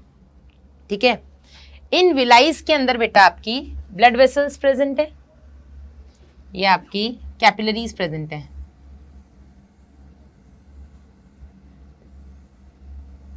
ये आपकी यहाँ पे कैपिलरीज प्रेजेंट है। इसी में बेटा आपकी लिम्फ वेसल्स भी प्रेजेंट है। ये आपकी लिम्फ वेसल्स हो गई व्हाइट कलर से। ठीक है, यहाँ पे बेटा ये जो विलाई है, यहाँ पे मैं एपिथेलियम सेल्स बना रही हूँ। सेल्स तो हर जगह प्रेजेंट है, ऑल्दो यहाँ पे माइक्रो विलाइज होती हैं, विलाइज के अंदर भी विलाइज होती हैं। तो ये हो गई आपकी एपिथेलियल सेल। और क्योंकि बेटा ये आपकी स्मॉल इंटेस्टाइन के सेल्स हैं, इसलिए हम इनको एंटेरोसाइट्स बोलते हैं। एंटेरो मतलब इंटेस्टाइन और साइट मतलब सेल, तो इनको हम क्या बोलते हैं, एंटेरोसाइट्स। एंटेरोसाइट्स। ठीक है, अब जरा ये समझिएगा, ये आपकी ल्यूमेन है पूरी की पूरी, ये आपकी पूरी ल्यूमेन है जिसके अंदर से बेटा डाइजेस्टेड फूड बाहर मतलब निकल रहा है ना। ये जो खाली जगह है बीच में, यहीं पे डाइजेशन कंप्लीट हुआ है, यहीं से बेटा ये डाइजेस्टेड फूड आगे की तरफ मूव कर रहा है। तो जब ये खाना मूव कर रहा है डाइजेशन कंप्लीट होने के बाद, तो यहाँ से एब्जॉर्प्शन शुरू हो जाएगा ब्लड वेसल्स में, यानी कि यहाँ पर रेड कलर की जो मैंने दिखाई है ब्लड वेसल्स, कैपिलरीज, यहाँ पे बेटा एब्जॉर्प्शन शुरू हो जाएगा। तो पहले तो बेटा बाहर ग्लूकोज अभी खूब सारा टूट के बना है, फ्रक्टोज अभी खूब सारा टूट के, या ग्लूकोज हम बात करते हैं, बाहर अभी खूब सारा ग्लूकोज टूट के बना है, स्टार्च छूटा है, खूब सारा ग्लूकोज बना है मैडम। अंदर अभी ब्लड के अंदर कंपैरेटिवली ग्लूकोज कम है, क्योंकि स्टार्टिंग में ग्लूकोज बाहर ज्यादा है, अंदर ग्लूकोज कम है बेटा। तो स्टार्टिंग में ग्लूकोज का, अमीनो एसिड्स का कैसे होगा एब्जॉर्प्शन, पैसिवली, क्योंकि ल्यूमेन में ज्यादा है, कंपैरेटिवली ब्लड में कम है, तो वैसे ही खुद ही आ जाएगा ज्यादा से कम की तरफ, डिफ्यूजन हो जाएगा। ठीक है, सिंपल डिफ्यूजन से एब्जॉर्प्शन हो रहा है। फिर क्या होगा, धीरे धीरे एब्जॉर्प्शन होते होते होते होते ऐसा हो जाएगा कि ल्यूमेन में ग्लूकोज और अमीनो एसिड्स कम हो जाएंगे, अंदर अब ज्यादा हो जाएंगे, क्योंकि एब्जॉर्प्शन हो गया ब्लड कैपिलरीज में। तो ब्लड कैपिलरीज में ग्लूकोज और अमीनो एसिड्स का जो अमाउंट है वो बढ़ गया है। ठीक है, यहाँ कम है। तो अब इसको, लेकिन इसको एब्जॉर्ब पूरा करने की हमने बहुत मेहनत की है, इस डाइजेशन को कंप्लीट करने के लिए हमने 6-7 घंटे लगा दिए हैं। तो एब्जॉर्ब तो हम सब कुछ करेंगे, हम छोड़ेंगे कुछ नहीं। तो बाद में बेटा इसको एब्जॉर्प्शन के लिए एनर्जी लगानी पड़ रही है। पहले तो वो खुद ही आ गया था, क्योंकि ल्यूमेन में ज्यादा था, ब्लड कैपिलरी में कम था, लो पैसिवली आ गया वो, उसको कोई एनर्जी नहीं देनी पड़ी। लेकिन जैसे जैसे अंदर ब्लड कैपिलरी में ज्यादा होता गया, ऑल्दो वो फ्लो कर रहा है, फिर भी अंदर ग्लूकोज का कंसंट्रेशन बढ़ गया। अब ये क्या करे, अब ये मेहनत करके वापस लेगा, मतलब उसको एब्जॉर्ब करेगा कि मैंने बहुत मेहनत की है इसको तोड़ने में, मेरी बॉडी ने बहुत मेहनत की है, मुझे एब्जॉर्ब सब कुछ करना है। तो बाद में बेटा ये इसी ग्लूकोज और अमीनो एसिड का एक्टिव एब्जॉर्प्शन करेगा। समझ में आया? तो ये आपको एक्टिवली भी देखने को मिलेगा, पैसिवली भी। यहाँ पे सोडियम आयन का भी बेटा एक्टिव एब्जॉर्प्शन होता है। ठीक है, सोडियम आयन को भी एब्जॉर्ब किया जाता है। फैसिलिटेटेड, ये फ्रक्टोज को, एफ से फैसिलिटेटेड, एफ से फ्रक्टोज, तो आपको ये ऐसे याद रखना है। ठीक है, कि यहाँ पे फ्रक्टोज को एब्जॉर्ब करने के लिए बेटा इसको कुछ करियर प्रोटीन्स की जरूरत पड़ती है। ये आप लोग पढ़ेंगे in the chapter transport in plants, जो आपका प्लांट फिजियोलॉजी का पहला चैप्टर आपके सर पढ़ाएंगे। ट्रांसपोर्ट इन प्लांट्स से बेटा आप इनके बारे में डिटेल में पढ़ेंगे, क्या होते हैं एक्टिव, पैसिव और फैसिलिटेटेड ट्रांसपोर्ट। ठीक है, यहाँ पे बेटा इस तरीके से एब्जॉर्प्शन होता है। अब मैडम लिपिड्स का क्या होगा, फैटी एसिड्स एंड ग्लिसरॉल। तो आपको पता है कि लिपिड्स बेटा जो होते हैं वो वाटर इनसॉल्युबल होते हैं। कैसे होते हैं, वाटर इनसॉल्युबल होते हैं। इन्हें बहुत डर लगता है पानी से, जे ना घुलते पानी में, है ना। और वाटर इनसॉल्युबल में बेटा they have a head part and a tail part. याद करो, आप लोगों ने सोप का स्ट्रक्चर पढ़ा होगा, मिसल फॉर्मेशन करता है क्लास 10th केमिस्ट्री में, है ना। तो क्योंकि बेटा इसका जो हेड होता है ये तो पानी से प्यार करता है, दिस इज हाइड्रोफिलिक, इसको लगाव है पानी से। लेकिन इसकी जो टेल है बेटा इसको पानी से बहुत डर लगता है, दिस इज हाइड्रोफोबिक, ये पानी से डर जाएगा, ये मर जाएगा पानी को देखते ही, मैं नहीं जाऊंगा पानी के पास। इसकी हवा टाइट हो जाती है, जैसे तुम्हारी सर्दियों में पानी को देख के हो जाती है, मैडम मम्मी मैं नहीं नहाऊंगा, बहुत ठंडा पानी है, या तो आप गीजर ऑन कर दो। ठंडे से तो मैं बिल्कुल नहीं नहाऊंगा, है ना। नहाते हो क्या ठंडे से, बता देना कमेंट सेक्शन में। मैं तो नहीं नहा पाती हूँ, तो बेटा पर मैं गर्म से नहाती हूँ, डेली नहाती हूँ। ठीक है, तो head part is water loving, इसको पानी से बहुत प्यार है। लेकिन टेल इज हाइड्रो मतलब पानी, फोबिक मतलब डर, जे बहुत डरता है पानी से। तो क्योंकि हेड पार्ट बेटा वाटर लविंग है, टेल वाटर रिपेलिंग है, तो ये बेटा ना कुछ इस तरीके से अपने आप को अरेंज कर लेते हैं कि जो हेड पार्ट है वो बाहर की तरफ आ जाए और जो टेल पार्ट है वो अंदर की तरफ हो जाए। एंड इसको बेटा हम बोलते हैं कि ये मिसल फॉर्मेशन कर लेते हैं। क्या करते हैं बेटा, ये जो फैटी एसिड्स और ग्लिसरॉल हैं बेटा ये मिसल फॉर्मेशन कर लेते हैं। क्या करते हैं बेटा, ये मिसल फॉर्मेशन कर लेते हैं। और मिसल फॉर्मेशन करके ये एंटर कर जाते हैं एंटेरोसाइट्स में। कहाँ एंटर कर जाते हैं बेटा, ये एंटेरोसाइट्स में, जो कि आपके इंटेस्टाइनल सेल्स हैं। क्योंकि ये सीधा तो एब्जॉर्ब हो ही नहीं पाते ना, पानी से प्यार ही नहीं करते, ये डरते रहते पानी से, तो ये सीधा एब्जॉर्ब नहीं हो पाते, चाहे लिम्फ हो चाहे आपका ब्लड हो, ये उसमें सीधा एब्जॉर्ब नहीं हो पाते। तो ये जो मिसल होते हैं बेटा, ये मिसल एंटर कर जाते हैं आपके इन एंटेरोसाइट्स में। मैं छोटे छोटे यहाँ पे मिसल बनाती हूँ, वहाँ पे मैंने आपको डिटेल स्ट्रक्चर दिखा दिया है।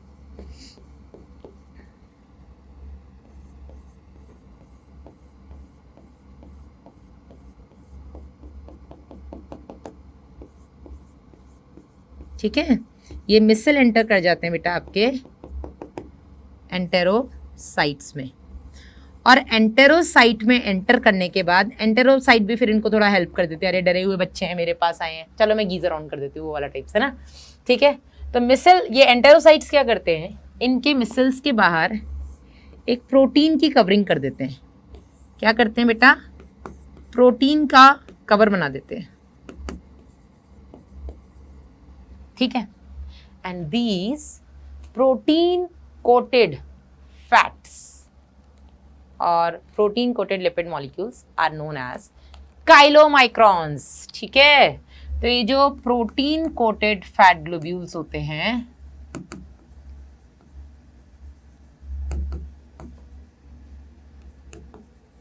इनको हम बेटा बोल देते हैं काइलोमाइक्रॉन्स।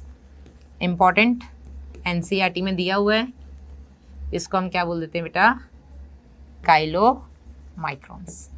ये काइलोमाइक्रॉन्स बेटा एंटर करते हैं लिम्फ वेसल्स में, जिनको हम बोलेंगे लैक्टिन्स। समझ में आया। तो यहाँ पे एंटेरोसाइट्स हैं, यहीं पर बेटा पीछे से ये लैक्टिन निकल रही है। एंटेरोसाइट्स इनमें, सॉरी, ये एंटेरोसाइट्स से ये जो बेटा आपके काइलोमाइक्रॉन्स होते हैं ये एंटर कर जाते हैं आपके लिम्फ वेसल में। ठीक है, अब मैडम फिर ये क्या लिम्फ में घूमते रहते हैं? नहीं, आपका लिम्फ बेटा जाकर के ब्लड में ही खुलता है ना। जो आपकी लिम्फ वेसल्स होती हैं ये बेटा सीधा जाकर के आपकी वेन्स में खुल जाती हैं, और वेन्स में खुल गई, वेन से आपके हार्ट में चला जाएगा, हार्ट से बेटा वो आर्टरीज में, तो आपके इस तरीके से ब्लड में एंटर, वेन से ही आपके ब्लड में एंटर कर जाते हैं। समझ में आया। डायरेक्ट इनका एब्जॉर्प्शन नहीं होता है ब्लड में, ये एंटर करती हैं एंटेरोसाइट्स में, एंटेरोसाइट्स में जाके काइलोमाइक्रॉन्स बनाते हैं, काइलोमाइक्रॉन से आपके लिम्फ वेसल्स में जाते हैं, लिम्फ वेसल से बेटा ये आपके ब्लड में एंटर करती हैं वेन्स में। क्लियर है? यहां पर बेटा खत्म होता है आपका एब्जॉर्प्शन, ठीक है, एब्जॉर्प्शन भी हो गया। यहां पर ना बेटा कुछ ऐसी चीज which is not mentioned in NCERT, वो है बेटा हार्मोन कंट्रोल ऑफ डाइजेशन या हार्मोनल कंट्रोल ऑफ डाइजेशन। कौन कौन से हार्मोन्स हैं बेटा जो कि डाइजेशन के प्रोसेस में हेल्प करते हैं? नर्वस कंट्रोल हमने पढ़ लिया था, याद करो, ऑर्बैक प्लेक्सस जिसको हमने माइंट्रिक प्लेक्सस बोला था, जो कि आपकी सर्कुलर लॉन्गिट्यूडनल मसल्स के बीच में प्रेजेंट था। मीजनस प्लेक्सस जो कि आपकी लॉन्गिट्यूडनल मसल और सबम्यूकोजा, सॉरी सर्कुलर मसल्स और सबम्यूकोजा के बीच में प्रेजेंट था, और आपके स्टमक में ये सर्कुलर और ऑब्लिक मसल के बीच में प्रेजेंट था। किस तरीके से जो आपके ऑर्बैक प्लेक्सस है वो पेरिस्टाल्टिक मूवमेंट करवाते हैं, जो आपकी मीजनस प्लेक्सस हैं, ठीक है, ये आपके इन्हीं सारे ग्लैंड्स को स्टिमुलेट करते हैं कि चलो सिक्रीशन करो सिक्रीशन करो सिक्रीशन करो। इसी तरीके से बेटा कई सारे हार्मोन्स भी होते हैं जो कि डाइजेशन के प्रोसेस में हेल्प करते हैं, ठीक है। अब इन हार्मोन्स के बारे में एनसीईआरटी ने सिर्फ इतना लिख दिया है कि कुछ हार्मोन्स भी और कुछ नर्वस और एंडोक्राइन रेगुलेशन होता है आपके डाइजेस्टिव सिस्टम का, लेकिन क्या क्या होता है वो बेटा उसने यहाँ पे मेंशन नहीं किया है। तो हार्मोनल कंट्रोल ऑफ डाइजेशन हम पढ़ेंगे आपके last chapter of human physiology which is hormones वाला, केमिकल कोऑर्डिनेशन एंड इंटीग्रेशन। कौन कौन से हार्मोन्स होते हैं मैं अभी जस्ट एक बार नाम बता दूं। गैस्ट्रिन होता है बेटा जो कि स्टमक में रिलीज होता है, आपका सीक्रेटिन होता है सबसे पहला खोजा गया हार्मोन, आपकी इंटेस्टाइन में निकलता है, आपका विलिकाइनिन होता है, आपका डुओक्राइनिन होता है, आपका पैनक्रियोजाइमिन होता है, आपका हेपाटोक्राइनिन होता है, आपका कोलिसिस्टोकाइनिन होता है, फिर आपका विलिकाइनिन होता है, एंटेरोगैस्ट्रिन होता है, गैस्ट्रिक इनहिबिटरी पेप्टाइड होते हैं। तो ये 9-10 हार्मोन्स बेटा यहाँ पे निकलते हैं जो कि कहीं ना कहीं आपके डाइजेशन के प्रोसेस में बहुत ही इंपॉर्टेंट रोल प्ले करते हैं, ठीक है। तो ये वाला टॉपिक फिलहाल मैं इस चैप्टर में यहाँ पे इसके साथ कवर नहीं कर रही हूँ, ठीक है। एनसीईआरटी में भी यहाँ कवर नहीं किया है, उसने इसको कवर किया है लास्ट में, ठीक है। तो हमने डाइजेशन का पूरा प्रोसेस देख लिया, इंजेशन हमने देख लिया था, डाइजेशन हमारा हो गया, हमने एब्जॉर्प्शन देख लिया। अब 2 टॉपिक बचते हैं आपके, एसिमिलेशन और इजेशन। एसिमिलेशन क्या होता है और इजेशन क्या होता है? एसिमिलेशन इज बेटा जो कुछ भी आपने एब्जॉर्ब किया, एब्जॉर्ब होने के बाद ये कहाँ जाएगा? आपके ब्लड में गया, ठीक है। एब्जॉर्प्शन जो हुआ फूड का, ये एब्जॉर्ब होने के बाद कहाँ चला गया? आपके सर्कुलेशन में चला गया, आपके ब्लड में चला गया। सर्कुलेशन यानी कि आपके ब्लड से ये सर्कुलेट होते होते होते आपके बॉडी टिश्यूज में चला गया, बॉडी ऑर्गन्स में चला गया, और बॉडी टिश्यूज में बेटा इनके साथ क्या होगा? इनको यूज़ किया जाएगा, इनको तोड़ा जाएगा, इनको स्टोर करके रख लिया जाएगा। तो बॉडी टिश्यूज के अंदर बेटा जो भी मेटाबॉलिक एक्टिविटीज़ हो रही हैं उसको हम बोल देते हैं एसिमिलेशन, ठीक है। जैसे ग्लूकोज आपने इतना सारा खा लिया तो सारा का सारा ग्लूकोज आप उसी टाइम पे यूज़ कर लोगे क्या? नहीं ना, कुछ आपके जैसे ही ग्लूकोज ये पहुंचेगा टिश्यूज में तो टिश्यूज बेटा इसको तोड़ेंगे तो बेटा उसको उससे एनर्जी बनाएंगे। बाकी के ग्लूकोज को जिसकी अभी ज़रूरत नहीं है क्योंकि एनर्जी बहुत मिल रही है हमें, बाकी के ग्लूकोज को बेटा वो इमरजेंसी के लिए आपके लिवर में जाकर के स्टोर कर देंगी, ठीक है। तुम ग्लाइकोजन में कन्वर्ट हो जाओ और वहाँ जाके स्टोर हो जाओ, ठीक है। तो इस तरीके से ये जो सारा प्रोसेस हो रहा है इसको हम बोल देंगे एसिमिलेशन। और जो इजेशन होता है आपका अगला process, egestion is removal of waste. This is removal of undigested waste, ठीक है, जो कि डाइजेस्ट नहीं हुए हैं, उस अनडाइजेस्टेड वेस्ट का removal from the body is known as egestion, ठीक है। और इस अनडाइजेस्टेड वेस्ट के रिमूवल में कहाँ से रिमूवल होना है? एनस से, ठीक है। एंड इसको बेटा हम डेफिकेशन भी बोल देते हैं। ये जो प्रोसेस होता है ना जिसमें हम निकाल रहे हैं जो भी अनडाइजेस्टेड वेस्ट है उसको हम डेफिकेशन भी बोल देते हैं, ठीक है। और डेफिकेशन में जो भी अनडाइजेस्टेड वेस्ट हम बाहर निकाल रहे हैं इसको हम बोलते हैं फीसेस का पास होना, पासिंग आउट दी फीसेस, ठीक है। जो भी फीकल मैटर है उसको हम बॉडी से बाहर निकाल रहे हैं। जैसे ही बेटा आपका ये प्रोसेस हुआ एब्जॉर्प्शन का, जो अनएब्जॉर्ब्ड अनडाइजेस्टेड वेस्ट है वो एंटर कर जाएगा आपकी लार्ज इंटेस्टाइन में। लार्ज इंटेस्टाइन में बेटा वो जो हॉस्ट्रास थे, याद आ रहा है, कुछ कुछ इस तरीके से हमने बनाए थे। आपका लार्ज इंटेस्टाइन यहाँ पर बेटा मैंने अंदर की तरफ आपका इस तरीके से ये ऐसे हाईली फोल्डेड बताया था, है ना। यहाँ पे टीनिया कोलाई, ये जो बैग लाइक स्ट्रक्चर्स बने थे जिनको बेटा हमने हॉस्ट्रा बोला था। इन हॉस्ट्राज में क्या होता है? पानी का रीअब्जॉर्प्शन होता है। क्या होता है बेटा इस हॉस्ट्रा में? पानी का रीअब्जॉर्प्शन होता है। तो जो भी अनडाइजेस्टेड वेस्ट आपके लार्ज इंटेस्टाइन में गया है, इसमें भी पानी तो है ही, तो आपकी लार्ज इंटेस्टाइन में बेटा पानी का रीअब्जॉर्प्शन होता है। ठीक है, यहाँ पे एब्जॉर्प्शन वाला जो पार्ट था अपना, इस एब्जॉर्प्शन में हम एक और चीज ऐसे लिख सकते हैं, हार्मोनल कंट्रोल का भी यहाँ छोड़ ही देते हैं, तो पढ़ना ही नहीं है। एब्जॉर्प्शन में बेटा आपका एक टेबल बना हुआ है एनसीईआरटी में कि ओरल कैविटी में किसका एब्जॉर्प्शन होता है, फिर आपकी ईसोफेगस में तो किसी का ही नहीं होता है, स्टमक में किसका एब्जॉर्प्शन होता है, आपके स्मॉल इंटेस्टाइन में किसका एब्जॉर्प्शन होता है, और लार्ज इंटेस्टाइन में किसका एब्जॉर्प्शन होता है।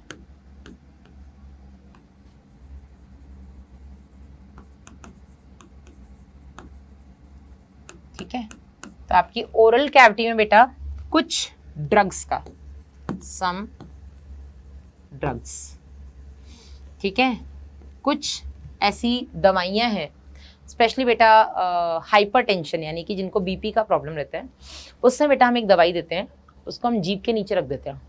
ठीक है, मैंने एक पहली क्लास में एक क्वेश्चन डायरेक्टली ऐसे किया भी था, बच्चों ने उसका सही आंसर नहीं बता पाया था, कोशिश की थी कि हम थर्मोमीटर को फिर यहीं जीभ के नीचे क्यों रखते हैं, इसलिए क्योंकि ऑल्दो हम उसको एक्सियल पार्ट में रख के भी हम टेम्परेचर मेजर कर सकते हैं थर्मोमीटर से, लेकिन जीभ के नीचे जो आप बेटा आपकी म्यूकस मेम्ब्रेन है ये बहुत पतली है, बहुत पतली है। तो बेटा आपको, आप खुद देखो शीशा रख के जीभ ऊपर करके, तो आपको ना बहुत पतली पतली ना ऐसे ब्लड वेसल्स रेड और ब्लू कलर की दिखाई देंगी, ब्लू वेन्स हो गई आपकी, रेड आपकी आर्टेरियल्स हो गई, तो आपको बहुत क्लियरली यहाँ पे दिखाई देंगी, क्योंकि यहाँ की मेम्ब्रेन सबसे पतली होती है, म्यूकस मेम्ब्रेन।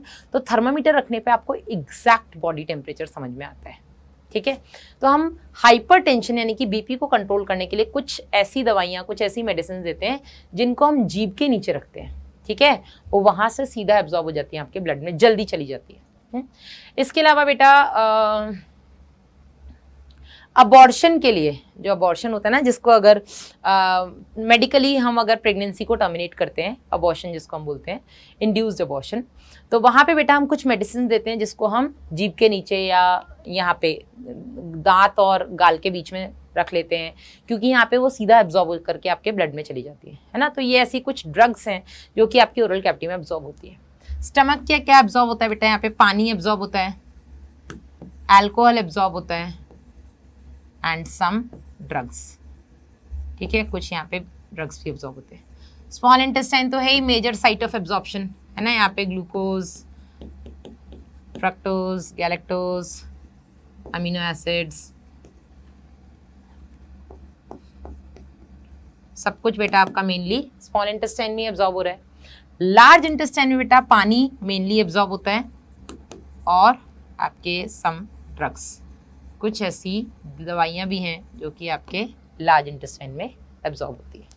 ठीक है, आयंस वगैरह भी एब्जॉर्ब हो जाते हैं यहाँ पे। ठीक है, आयंस भी एब्जॉर्ब हो जाते हैं। डन।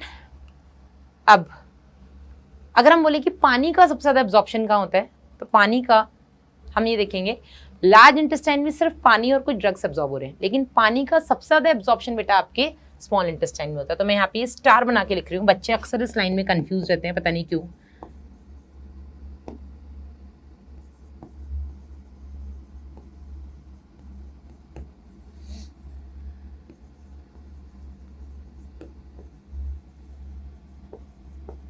मेजर क्यों लिखा है मैंने, it is the maximum amount of water absorption, कहाँ पर, आपकी स्मॉल इंटेस्टाइन में।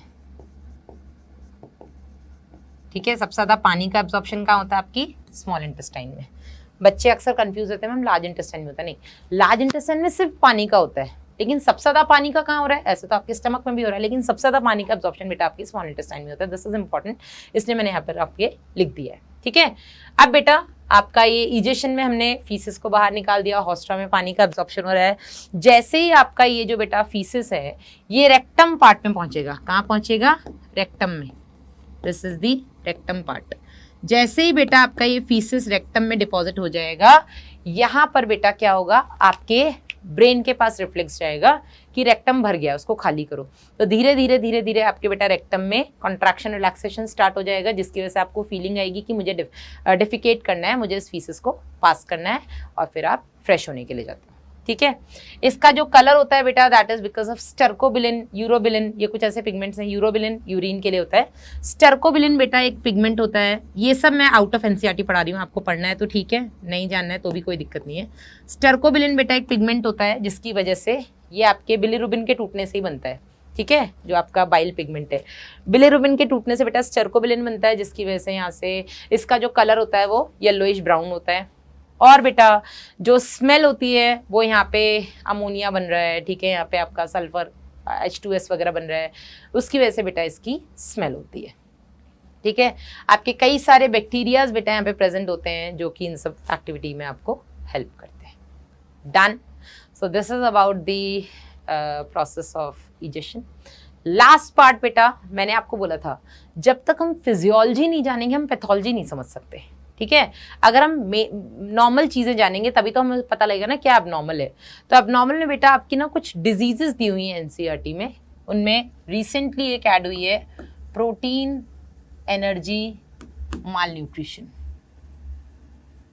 इसको हम बोलते हैं बेटा PEM, protein energy mall nutrition, which is PEM। एक बेटा आपका ना येलो कलर का बॉक्स दिया हुआ है आपके एनसीईआरटी में कैलोरीफिक वैल्यू का, वो ना मैं आपको किसी एक छोटा सा वीडियो में आपका उसका अलग से बना करके दे दूंगी। कैलोरीफिक वैल्यू आपको उस पर बेस्ड एक दो न्यूमेरिकल आ जाते हैं, तो आपको वो पता होनी चाहिए, वो अलग से मैं एक वीडियो बनाऊंगी, ठीक है। चलिए, तो प्रोटीन एनर्जी माल न्यूट्रिशन मतलब आपको माल नरिशमेंट है, मतलब किसी ना किसी चीज़ की कमी है। किसकी कमी है? प्रोटीन की कमी है। तो प्रोटीन की कमी से बेटा ना आपकी दो मेन डिजीजेज होती हैं, one is kwashiorkor, other is मैरिस्मस।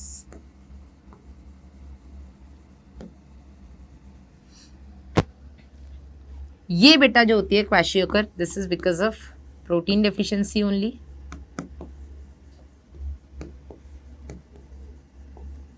जबकि मैरिस्मस बेटा overall protein and calorie deficiency, overall protein and calorie deficiency, मतलब यहाँ पर आपको प्रोटीन की भी कमी है, लेकिन प्रोटीन के अलावा जो आपको बाकी कैलोरीज मिलनी चाहिए फैट से, कार्बोहाइड्रेट से, आपको वो भी नहीं मिल रहा है। यहाँ पे केवल प्रोटीन की कमी है, यहाँ पे आपको फैट तो मिल ही रहा है, आप फैट खा रहे हो लेकिन आप प्रोटीन नहीं खा रहे हो, ठीक है। क्वाशियोकर बेटा आपको 1 to 3 ईयर ओल्ड बच्चे में देखने को मिलेगा, जबकि ये बेटा मैरिस्मस आपको इन्फेंट्स में देखने को मिलता है। किसमें? इन्फेंट्स, यानी कि 1 साल तक के बच्चों में। अब इनके सिम्टम्स बेटा याद करने की जरूरत नहीं है, थोड़ा सा दिमाग लगाओ। प्रोटीन की कमी है। प्रोटीन का क्या काम होता है बेटा? आपकी बोन प्रोटीन से बन रही है, आपकी मसल्स प्रोटीन से बन रही है। प्रोटीन तो बहुत इंपॉर्टेंट आपका स्ट्रक्चरल कंपोनेंट है, आपके जितने भी बॉडी स्ट्रक्चर्स है, इवन बाल में देख लो, स्किन में देख लो, सब में प्रोटीन है, ठीक है। तो अगर प्रोटीन की कमी है बेटा तो कहीं ना कहीं आपके ये सारे ऑर्गन्स डिफॉर्म्ड होंगे, है ना। प्रॉपर आपकी स्किन नहीं, ऐसी झुर्रियाँ सी पड़ जाएंगी, स्किन आपकी बिल्कुल ड्राई सी रहेगी, है ना, छोटे बच्चे में ही, है ना। तो यहाँ पे बेटा क्वाशियोकर में क्या होता है? प्रोटीन की कमी है, फैट की कमी नहीं है। तो इसकी बॉडी में ना मेनली आपको सूजन दिखाई देगी, यहाँ पे आपको एडिमा दिखाई देगा, यानी कि सूजन दिखाई देगी, क्योंकि फैट है इसकी बॉडी में, प्रोटीन नहीं है। पैरों में, फेस पे, पेट में, यहाँ पे ना अक्सर पॉट बेली देखने को मिलती है। पॉट बेली मतलब मटकी जैसा आपको पेट देखने को मिलेगा, ठीक है। जबकि मैरिस्मस के केस में बेटा प्रोटीन भी नहीं है, फैट भी नहीं है। तो यहाँ पे ये ना अक्सर जो स्लम एरिया होते हैं ना, स्लम एरिया आप समझते हैं जहाँ पे वो झुग्गी झोपड़ी वगैरह, वहाँ पे बेटा अक्सर भुखमरी के लोग शिकार होते हैं ना, उनको खाना पीना अच्छे से नहीं मिलता है। तो वहाँ पे बेटा आप अक्सर इनके पेशेंट्स देखेंगे। ये बेटा जो मैरिस्मस होता है, ये इसमें ना उसको ना प्रोटीन मिल रही है ना फैट मिल रहा है, तो उसके शरीर में ना मांस ही नहीं है, ये समझ लो, मसल्स ही नहीं है बहुत ज़्यादा, फैट भी नहीं है। आपको उसकी एक एक हड्डी बहुत क्लियर दिखाई देगी। बहुत बार ऐसा बेटा देखने को मिलता है, जब आप किसी स्लम से गुजरते हो गर्मियों में, तो बच्चा ऐसे नंगा बाहर खड़ा है, तो आप उसकी एक एक रिब आप उसकी काउंट कर सकते हो, एक एक पसली आप उसकी गिन सकते हो, है ना। तो यहाँ पे ना क्योंकि उसकी पसलियाँ एकदम प्रोमिनेंट होती हैं, पेट वेट में फैट है नहीं, तो आपको ना बाहर की तरफ से निकली हुई उनकी छाती दिखती है, जिसको हम बोलते हैं पिजन चेस्टेड, ठीक है। कबूतर की तरह उनका चेस्ट ना बिल्कुल बाहर निकला हुआ रहता है, ठीक है। बाकी स्किन दोनों में खराब होगी, मेंटली बेटा बच्चा ज़्यादा डेवलप नहीं होगा, ये कुछ इसके सिम्टम्स हैं, आपकी बुक में लिखे हैं, है ना। और अक्सर बेटा क्वैशियोकर मैरिस्मस उन बच्चों में भी देखने को मिलता है जहाँ पे माँ को जल्दी जल्दी बच्चे हो जाते हैं। पहला बच्चा 1 साल का नहीं हुआ तब तक दूसरा बच्चा हो गया, तो पहले बच्चे की अच्छे से केयर नहीं हुई, उसको माँ का दूध प्रॉपर नहीं मिला क्योंकि अब वो दूसरे बच्चे को मिल रहा है ना। तो अक्सर बेटा उन बच्चों में ये ज़्यादा देखने को मिलता है, क्वैशियोकर और मैरिस्मस। स्लम एरियाज़ के बच्चों में ये ज़्यादा देखने को मिलता है। So this is all about the chapter. Diseases में कुछ और आपकी मेंशन है एनसीईआरटी में, कॉन्स्टिपेशन, ओहो,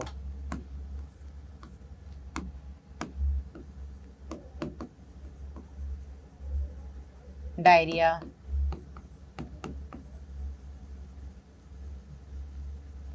वॉमिटिंग, जॉन्डिस, ये बेटा कुछ छोटी मोटी बीमारियां हैं जो आपकी एनसीईआरटी में मेंशन है। वॉमिटिंग में आपको इसका एक चीज़ याद रखना है, इसका सेंटर कहाँ होता है, आपके वॉमिटिंग का सेंटर होता है बेटा आपके मेडुला ऑब्लोंगेटा ऑफ ब्रेन में। कहाँ पर होता है?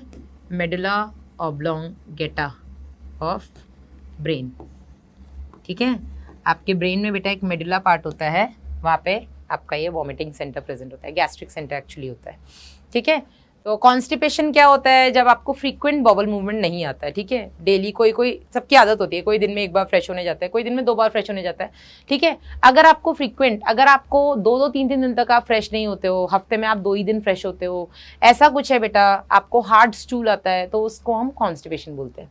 डायरिया, जब आपका इरेगुलर बॉबल मूवमेंट हो जाता है, बार बार आप फ्रेश होने जा रहे हो, एक्सेसिव वाटर लॉस होता है इसमें, ठीक है। ये डायरिया आपको किसी प्रोटोजोआन या बैक्टीरिया की वजह से भी हो सकता है, ठीक है। वॉमिटिंग आपको पता ही है, आपका जो भी फूड है उसका आपके ओरल रूट से ही बाहर आ जाना। अक्सर बेटा वॉमिटिंग से पहले आपको ना चक्कर आना, अजीब सा मन घबराना, जिसको हम नोजिया की फीलिंग बोलते हैं, नोजिया, ठीक है। तो अक्सर वॉमिटिंग से पहले आपको नोजिएटिंग फील होता है। एंड जॉन्डिस जब आपके बाइल पिगमेंट्स बढ़ जाते हैं, ठीक है। इसमें आपके जो बाइल पिगमेंट्स हैं, बिलिरुबिन, बिलिवर्डिन, उनका बेटा जो काउंट है वो बढ़ जाता है। इसमें यही समझ लो आप, आपके आरबीसीज जो होते हैं वो रप्चर होने लग जाते हैं, आपके आरबीसी बार बार टूटते हैं, बहुत ज़्यादा टूटते हैं, जिसकी वजह से आरबीसी के टूटने से हीमोग्लोबिन टूटता है, तो बिलिरुबिन, बिलिवर्डिन बनते हैं, तो इसको बेटा हम पीलिया बोल देते हैं। आपके नेल्स, आपकी आईज, आपकी टंग, ये सब ना येलो येलो दिखाई देने लग जाती है, आपकी स्किन येलो हो जाती है, तो इसको हम बोलते हैं कि आपको जॉन्डिस हो गया है ना। तो ये बेटा हो गए आपके डिसऑर्डर्स। यहाँ पे खत्म होता है आपका ये चैप्टर, डाइजेशन एंड एब्जॉर्प्शन। आज का जो बेटा होमवर्क है, please answer in the comment section. Lecture कैसा लगा, डू लेट मी नो। पहला chapter of human physiology in 3 lectures we completed. And अब आपको एक काम करना है, आपको इस लेक्चर को देखने के बाद नेक्स्ट टाइम मिलेंगे सैटरडे, उससे पहले बेटा आपको एनसीईआरटी कंप्लीट करनी है। क्या करना है? एनसीईआरटी पूरा अच्छे से इसको रीड करना है, एक एक लाइन को बार बार रीड करना है, ठीक है। और मुझे बताना मैम कुछ छूटा तो नहीं, ठीक है। वैसे आप उसको करने में बहुत समझदार हैं, आपने मुझे बता दिया था मैम पैलेट छूट गया है, तो इतना काम आपको मेरे लिए करना है, मेरे लिए यही समझ लो, मुझ पे एहसान कर देना आप तो, है ना। आपको एनसीईआरटी को रीड आउट करना है और एनसीईआरटी कंप्लीट होने के बाद आपको मुझे कमेंट सेक्शन में बताना है कि ma'am we are done with the NCERT और हमें ये चैप्टर अच्छे से समझ में आ गया है। उसके बाद बेटा आपके पास जो भी बुक है कॉम्पिटिटिव एग्जाम की, ठीक है, वैसे मैं मेनली एमटीजी प्रेफर करती हूँ। अगर अभी हमारे पास काफ़ी टाइम है, 2024 में हम लोग नीट देने वाले हैं, तो बेटा एक डॉक्टर अली नाम से बुक आती है, आप वो भी परचेस कर सकते हैं। आप डॉक्टर अली में इसके कुछ 250+ क्वेश्चंस हैं, आप वो क्वेश्चंस भी कंप्लीट करेंगे अगर करना चाहें तो। अदरवाइज एमटीजी तो बेटा आप लगाएंगे, या जो भी बुक आपके पास अवेलेबल है, जो भी अवेलेबल है, आप वो बेटा क्वेश्चंस लगाने के बाद मुझे वो भी कमेंट सेक्शन में इन्फॉर्म, तो आपके 3 कमेंट्स मिलने चाहिए मुझे। पहला होमवर्क का कि मैम ये होमवर्क का आंसर है। दूसरा, जब आपकी एनसीईआरटी आप कंप्लीट कर लेंगे, वो आप मुझे बताएंगे ma'am we are done with NCERT, I read the complete chapter. उसके बाद बेटा आप मुझे बताएंगे ma'am I practised this number of question from this book. जिस भी बुक से आपने जितने भी नंबर ऑफ क्वेश्चंस किए, आप मुझे वो भी इन्फॉर्म करेंगे, ठीक है। कोई भी दिक्कत है, do let me no, I will answer in the comment section, है ना। And I hope this chapter is complete. Yes, आप लोगों को अच्छे से बहुत समझ में आया है, और do let me know if you guys face any problem regarding the chapter.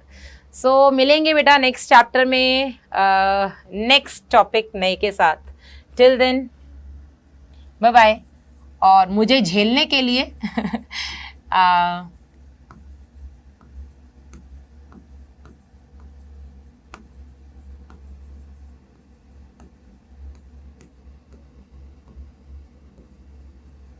Thank you so much, bye bye, take care.